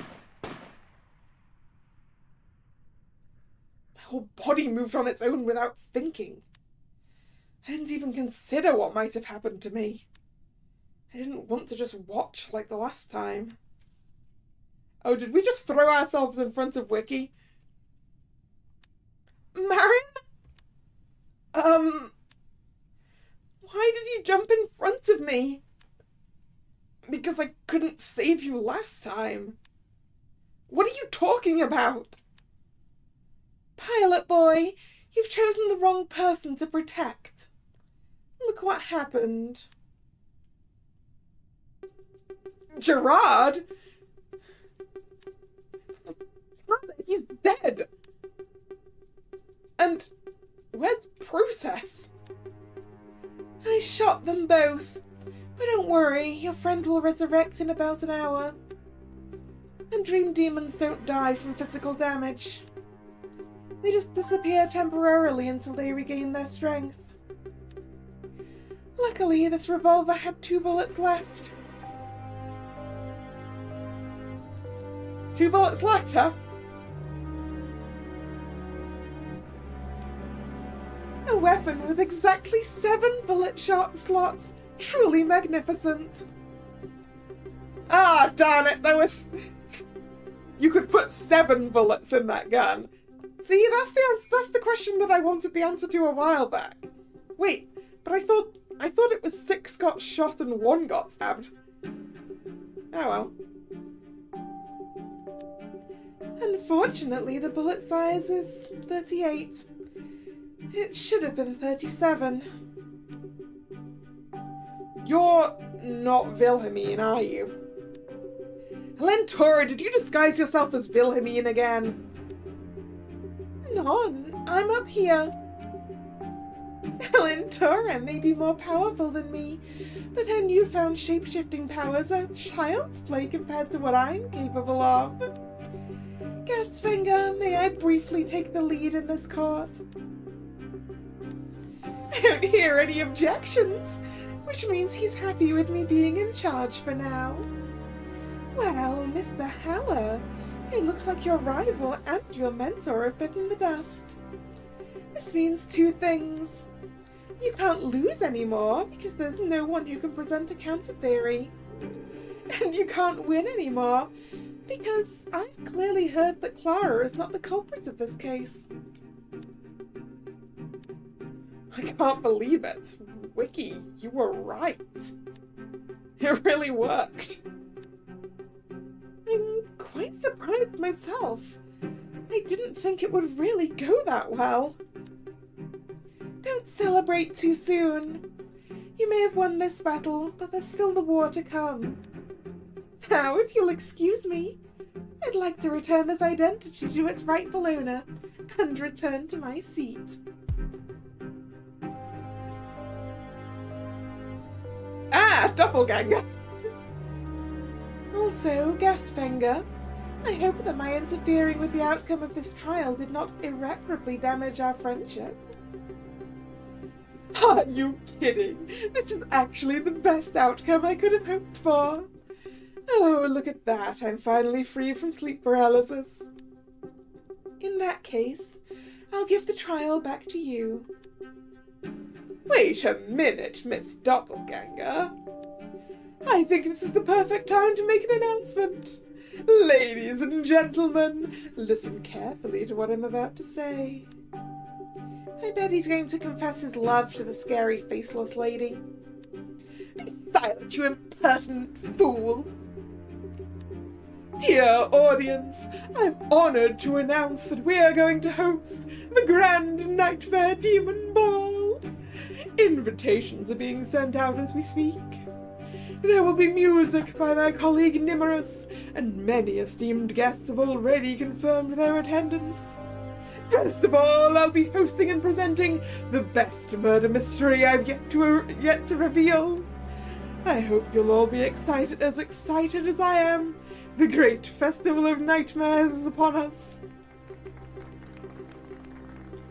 The best murder mystery, you say? Indeed, as my esteemed guest of honor, I would like to personally invite you to the ball. Don't be so dramatic. Of course I'd like to. Will he be attending? The Sandman, of course he will.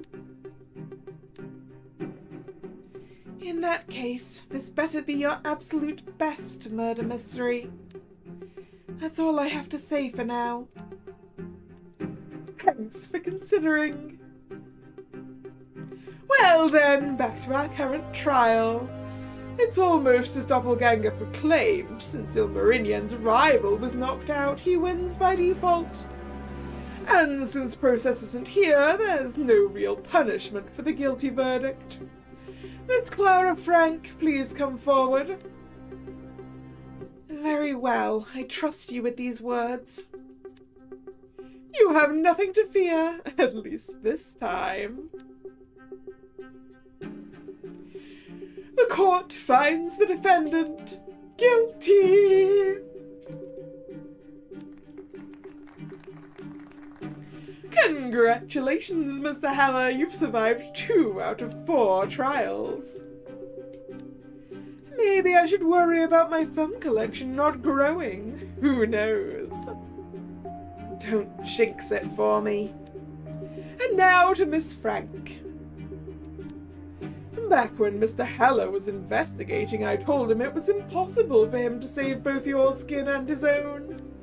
With some unsolicited divine intervention and a certain Viking pleading for a final appeal, he actually managed to overcome this nightmare. You'd do well not to waste your chance and go back to where you came from, before Process returns. I will leave in a moment, but before I do, I'd like to know if I'll be invited to your Grand Demon Ball as well. After all, without me, there'd only be 13 human guests. Wouldn't it be sad if one of the guests didn't have a partner to dance with? Enter at your own peril. If Process is waiting for you there to claim your soul, I won't save you. I didn't expect anything less. Also, I need to tell something to you, Marin. I could feel you're in a struggle. I would never want to be in such a position.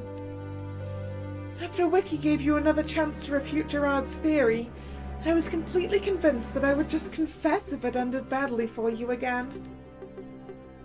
And then I saw you pulling off that one nasty trick. You're really something. Disguising what happened as pure luck, when you've already found out that Wilhelmine was not the real one. And then deliberately giving her the loaded gun. You can't fool me. Wait, Marin knew? Right, Wiki, can you turn around for a moment?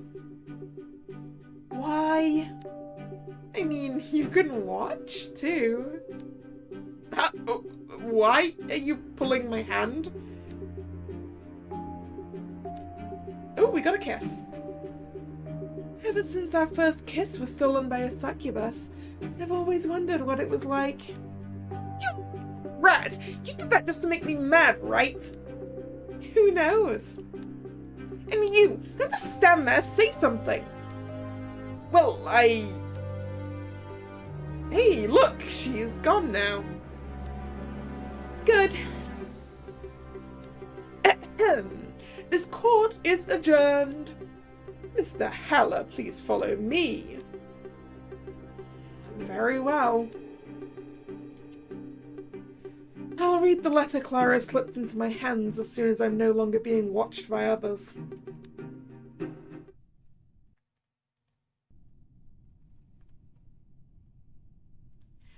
Well done, Ilmarinian. 2 mysteries solved. 2 more to go. I don't feel like I really solved them. Not that it really matters. I just want to get back to my old world. You're halfway there, so keep up the good work. Now it's time for Valpurgisnacht again. So please return to your room and get some rest while I restore the hotel to its original state before anyone was murdered. Also, just a little heads up. The next case will be extremely difficult because it's going to be my absolute best murder mystery. Even harder than going up against Gerard? Exactly. Just my luck. Ilmarinian, are you afraid of losing? Well, it depends. Losing a game sucks, but it's not the end of the world. Losing my thumbs or my life is scary, but I guess that's true for every human being. I guess I told you already, but the fear of losing important things is my domain. Everyone in this hotel has lost something or someone important. But for some reason, I can't figure out what your loss was. You are concealing your heart. If you tell me what it is, I'll give you a little cheat for the next chapter. A little cheat. It's very unlikely that you'll survive, considering this will be my best case. This little cheat will reduce the difficulty a bit. Let's say on a level between the first and second case. What do you say? Why do you want to know about my loss? Listen, I lost my mentor. Her name was Agatha. She was vanquished by a horned dream demon while trying to protect me. All that's left of her is this jacket I wear all the time. You see, telling others about your losses can sometimes be liberating. Ilmarinian, what do you say? Are you interested in this little exchange of information? Well, I'm not sure. It smells a bit like a trap. Paranoid, aren't we? I'll give you time until the beginning of the third case when I'll ask you one last time. That's all I have to say. You may leave now.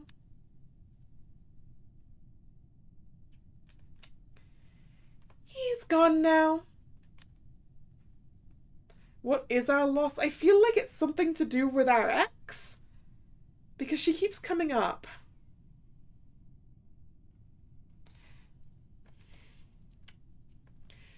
That was an amazing performance, Elendura. No one would have guessed in their wildest dreams that your appearance on the court was intentional. Thank you so very much. I did my best. But there's one thing I don't quite understand. Why exactly did you help me escape and tell me to appear in court? You were the biggest red herring I've ever made. I was a fish? How can you say that? Fish are glitchy and they stink. Now, it's metaphorical. Process may have designed a locked room for this case, but I'd never lower myself to rely on hidden passageways to escape. Having Gerard and Ilmarinian duke it out over the issue only made the whole trial more exciting for my viewers. Wait a minute, the hidden passage was irrelevant to the case? So it was just a waste of time to let them talk about it? No, far from it. I don't expect a newbie like you to understand Agatha's favourite method, but I'll give you a super brief explanation. Agatha loved 2 things, foreshadowing and red herrings. I've just realised we're talking about Agatha Christie, aren't we?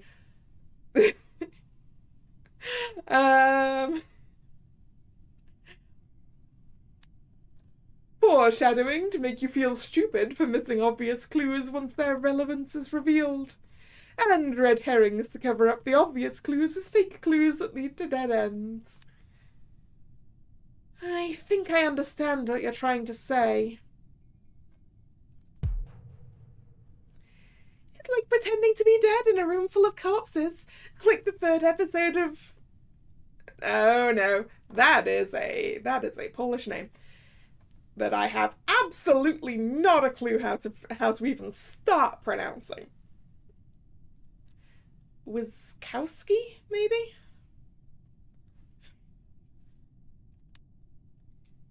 Is there a reason why you turned into Christina during that example? Not really. I just felt like that's what she would do if she were a murderer. Too bad the body under the table that Gerard confirmed was dead turned out to be her. I was hoping you had a big twist in store for us.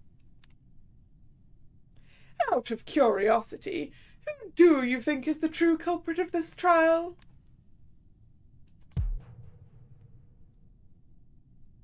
Miss Anderson may have rich contacts. But some people actually work hard to earn their money. I can easily afford the same expensive jasmine perfume. What? Why does Lupita have a chainsaw? Interesting choice. You better take a good look next time if your guess is right.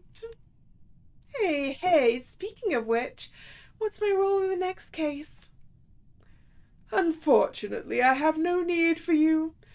After all, having someone who can shapeshift in a murder mystery is like poisoning your own muffin.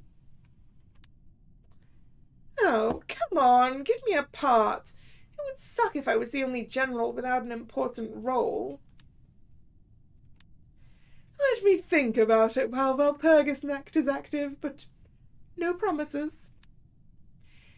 You won't regret it. I think I can finally have a look at what Clara's letter is about.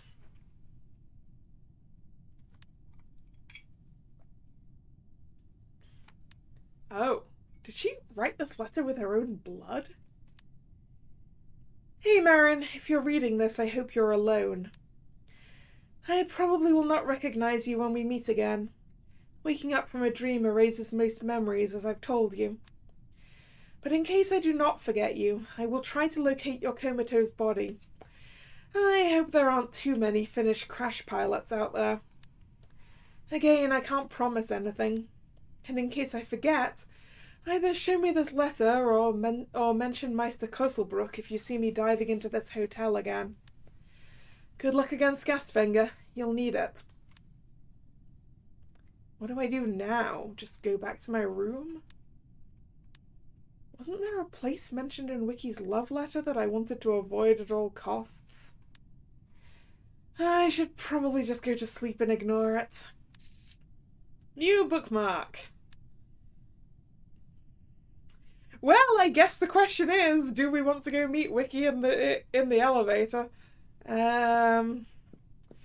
Actually, first I would very much like to go use the save point. Thank you very much.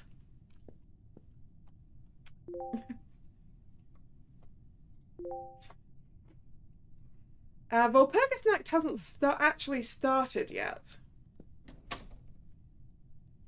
Should we? Which lift was it anyway? Probably this one, right? Do we go meet Wiki? Is that a terrible idea? Let's go. Okay, clearly not the right elevator.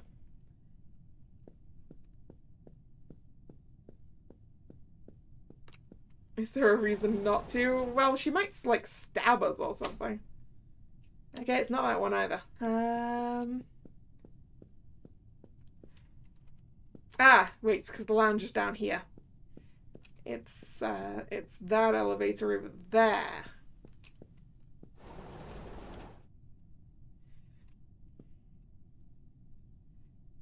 Hey, Wiki.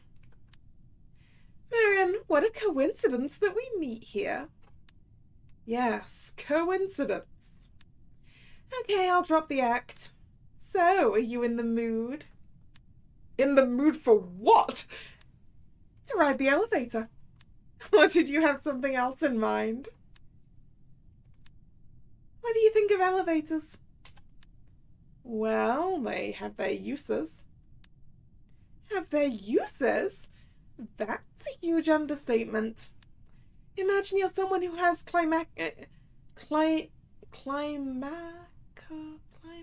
Okay. Imagine you're someone who has climacophobia and bathmophobia. You'd never be able to get to your room. Is that like... Is that a fear of going up and down stairs, Wiki? But in an elevator, you push a button and it takes you right to where you want to go. No need to use those scary stairs. It was, wasn't it? Oh, no. You're afraid of stairs? Really? I had a traumatic experience with them, so no judging, okay? No worries, I just wanted to make sure you weren't messing with me. Marion, there are so many things I want to tell you. Things that would kill me if I ever dared talk about them. It was this elevator that broke my neck once. Since then, I've had a lot of time to think about this elevator. And I realized something important. What is it? It's the perfect place if you want to kill someone. Wiki? Oh, I'm sorry. I didn't mean it that way. Great, now you think I'm a weirdo. Only now? Wiki, why did you tell me to meet you here? Well, I just wanted to talk to you. We can do that in my room. After all, I'm a little tired from all the investigations and prosecutions. Alright, we can go to your room and do whatever you want. But first, I'd like to take the elevator for a ride. Yeah, the elevator bores me. Wiki, why did you push the stop button? I need to think about my life choices, so give me a moment. Well, do that without me, I'm leaving. But Marin, we haven't reached our real destination yet.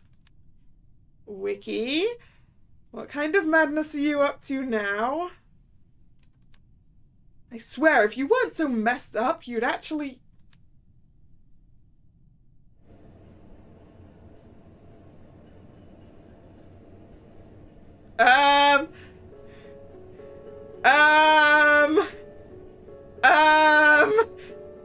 I'm regretting my decision.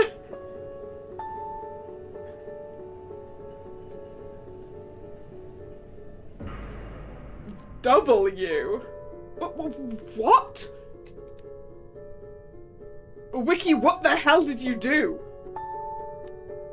Oops. Looks like I accidentally broke the elevator and we ended up in Helheim? That was on purpose, right? You mean holding down the stop button for exactly 6 seconds while the southwest elevator was on the first floor only during Valpurgisnacht? Trust me, that just now is by pure chance. Okay, fine. Can you at least tell me what happens once we step out?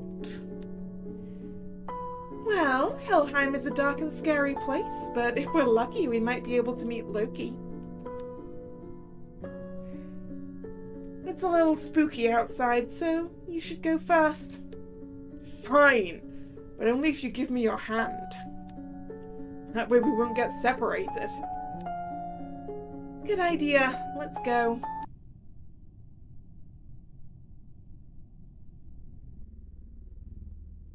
Oh, it's really dark. How Betty, I can hardly see anything. Do you have any idea which way we should go? Nope. Wonderful. Oh, I do know a little trick that might help. Okay, Wiki, concentrate. Oh, Odin, the all-knowing one. Please lend your devoted shield maiden a fraction of your wisdom. I ask for the rune of vision to guide the fallen hero Marin through Helheim. Ansys.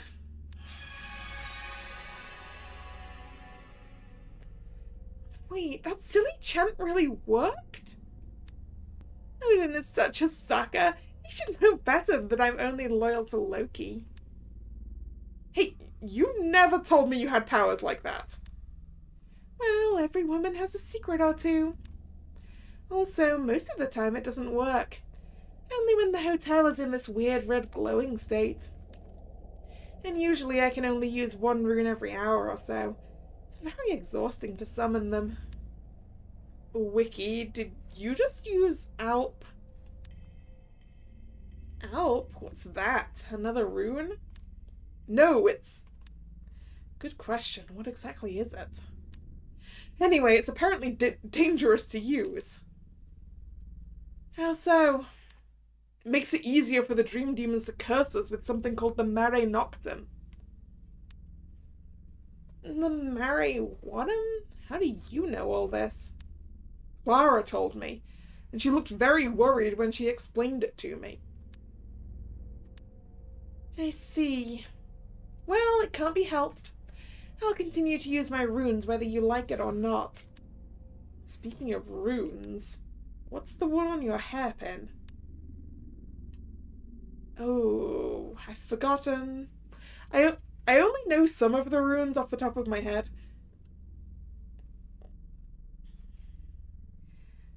Oh, I never told you about that. It's Manaz, my favorite rune. It represents humanity in the inner self. I've never been able to summon it, and I have no idea what it would do. Still, whenever I walk around with it, I feel like I'll be able to solve any problem that comes my way.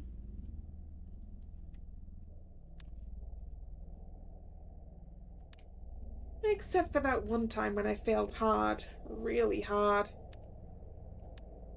Oh, sorry. Marion, I think we should go now. Okay, please hold my hand and stay close to me. I'll be as close as you want. Just close enough that I'm in the light, thank you. Okay, well, let's go exploring then, I guess. Okay, that's an edge. That's a pumpkin. More edges. Okay, it looks like we can go that way. Yep, those are edges. Okay.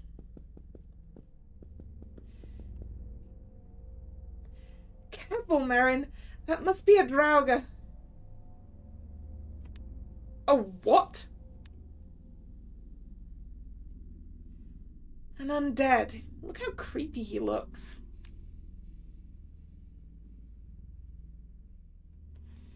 If this place still belongs to the hotel, it must be one of Gastvenger's guards. I wonder where he's headed. Well, hopefully not where we're going. Ooh.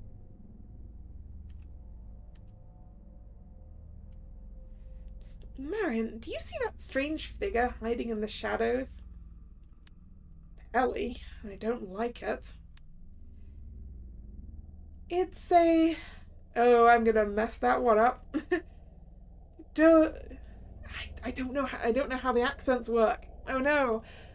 Dark Alpha. It's a dark alpha, a dark elf.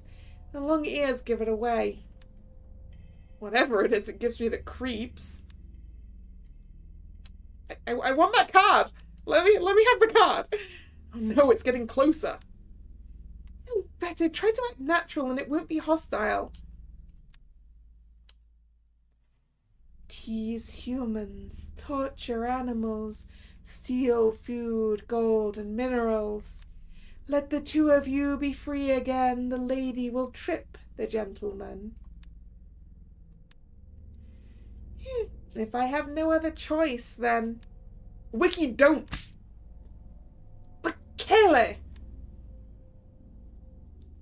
Moritz is the demon's name. Keep committing crimes. I will take the blame. Sorry about that. He forced my hand. No worries, Wiki. Next time I'll pull your leg. Okay. Not like that. Dream Diary entry number 19.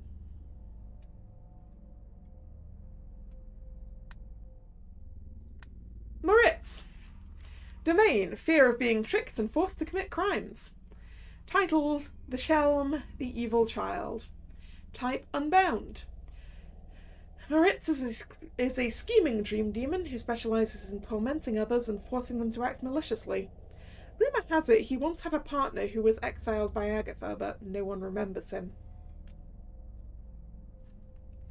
Well, I guess we can't go more that way then.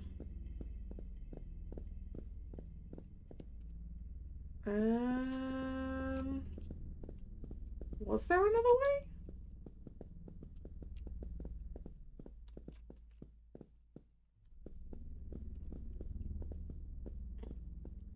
I mean, aside from back. Oh, there we go. Thought so. Oh, we are off the beaten track now.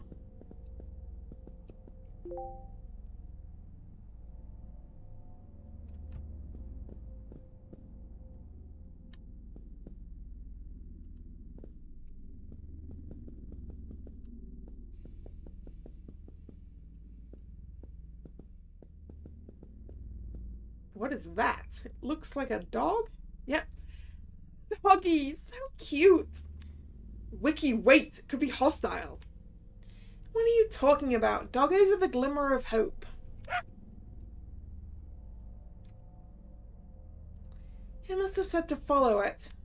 Alright, Miss Dog Whisperer, you better be right. Have I ever been wrong about anything? Oh, what's this way?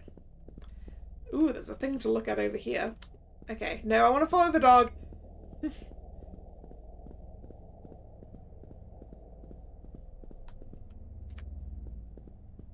Okay, ooh, there's a save point. That's useful.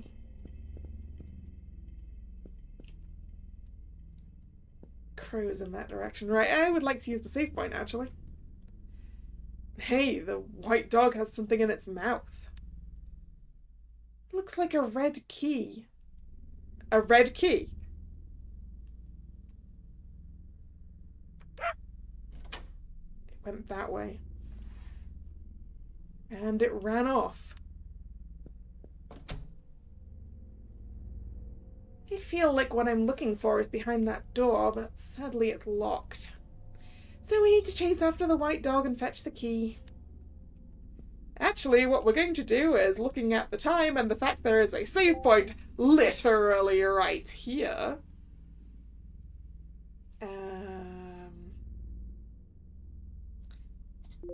Gonna save there. And we are gonna call it here for today. So, thank you very much for coming. It's been very interesting. If you're new here and you've enjoyed your time, please consider subscribing to the channel. You can also follow me on social media, which is linked in the description box for the video. Yes, we're going to leave the Glitch Super Underground Hell Hotel till unfortunately not next week. I apologise for the cliffhanger.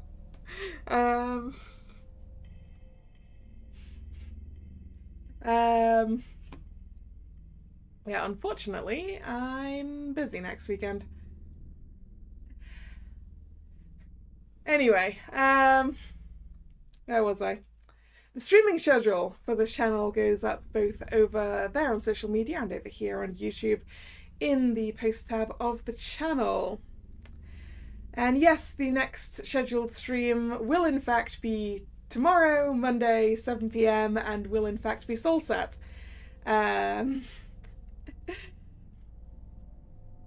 To be honest, that's actually the only actual stream for the week, because I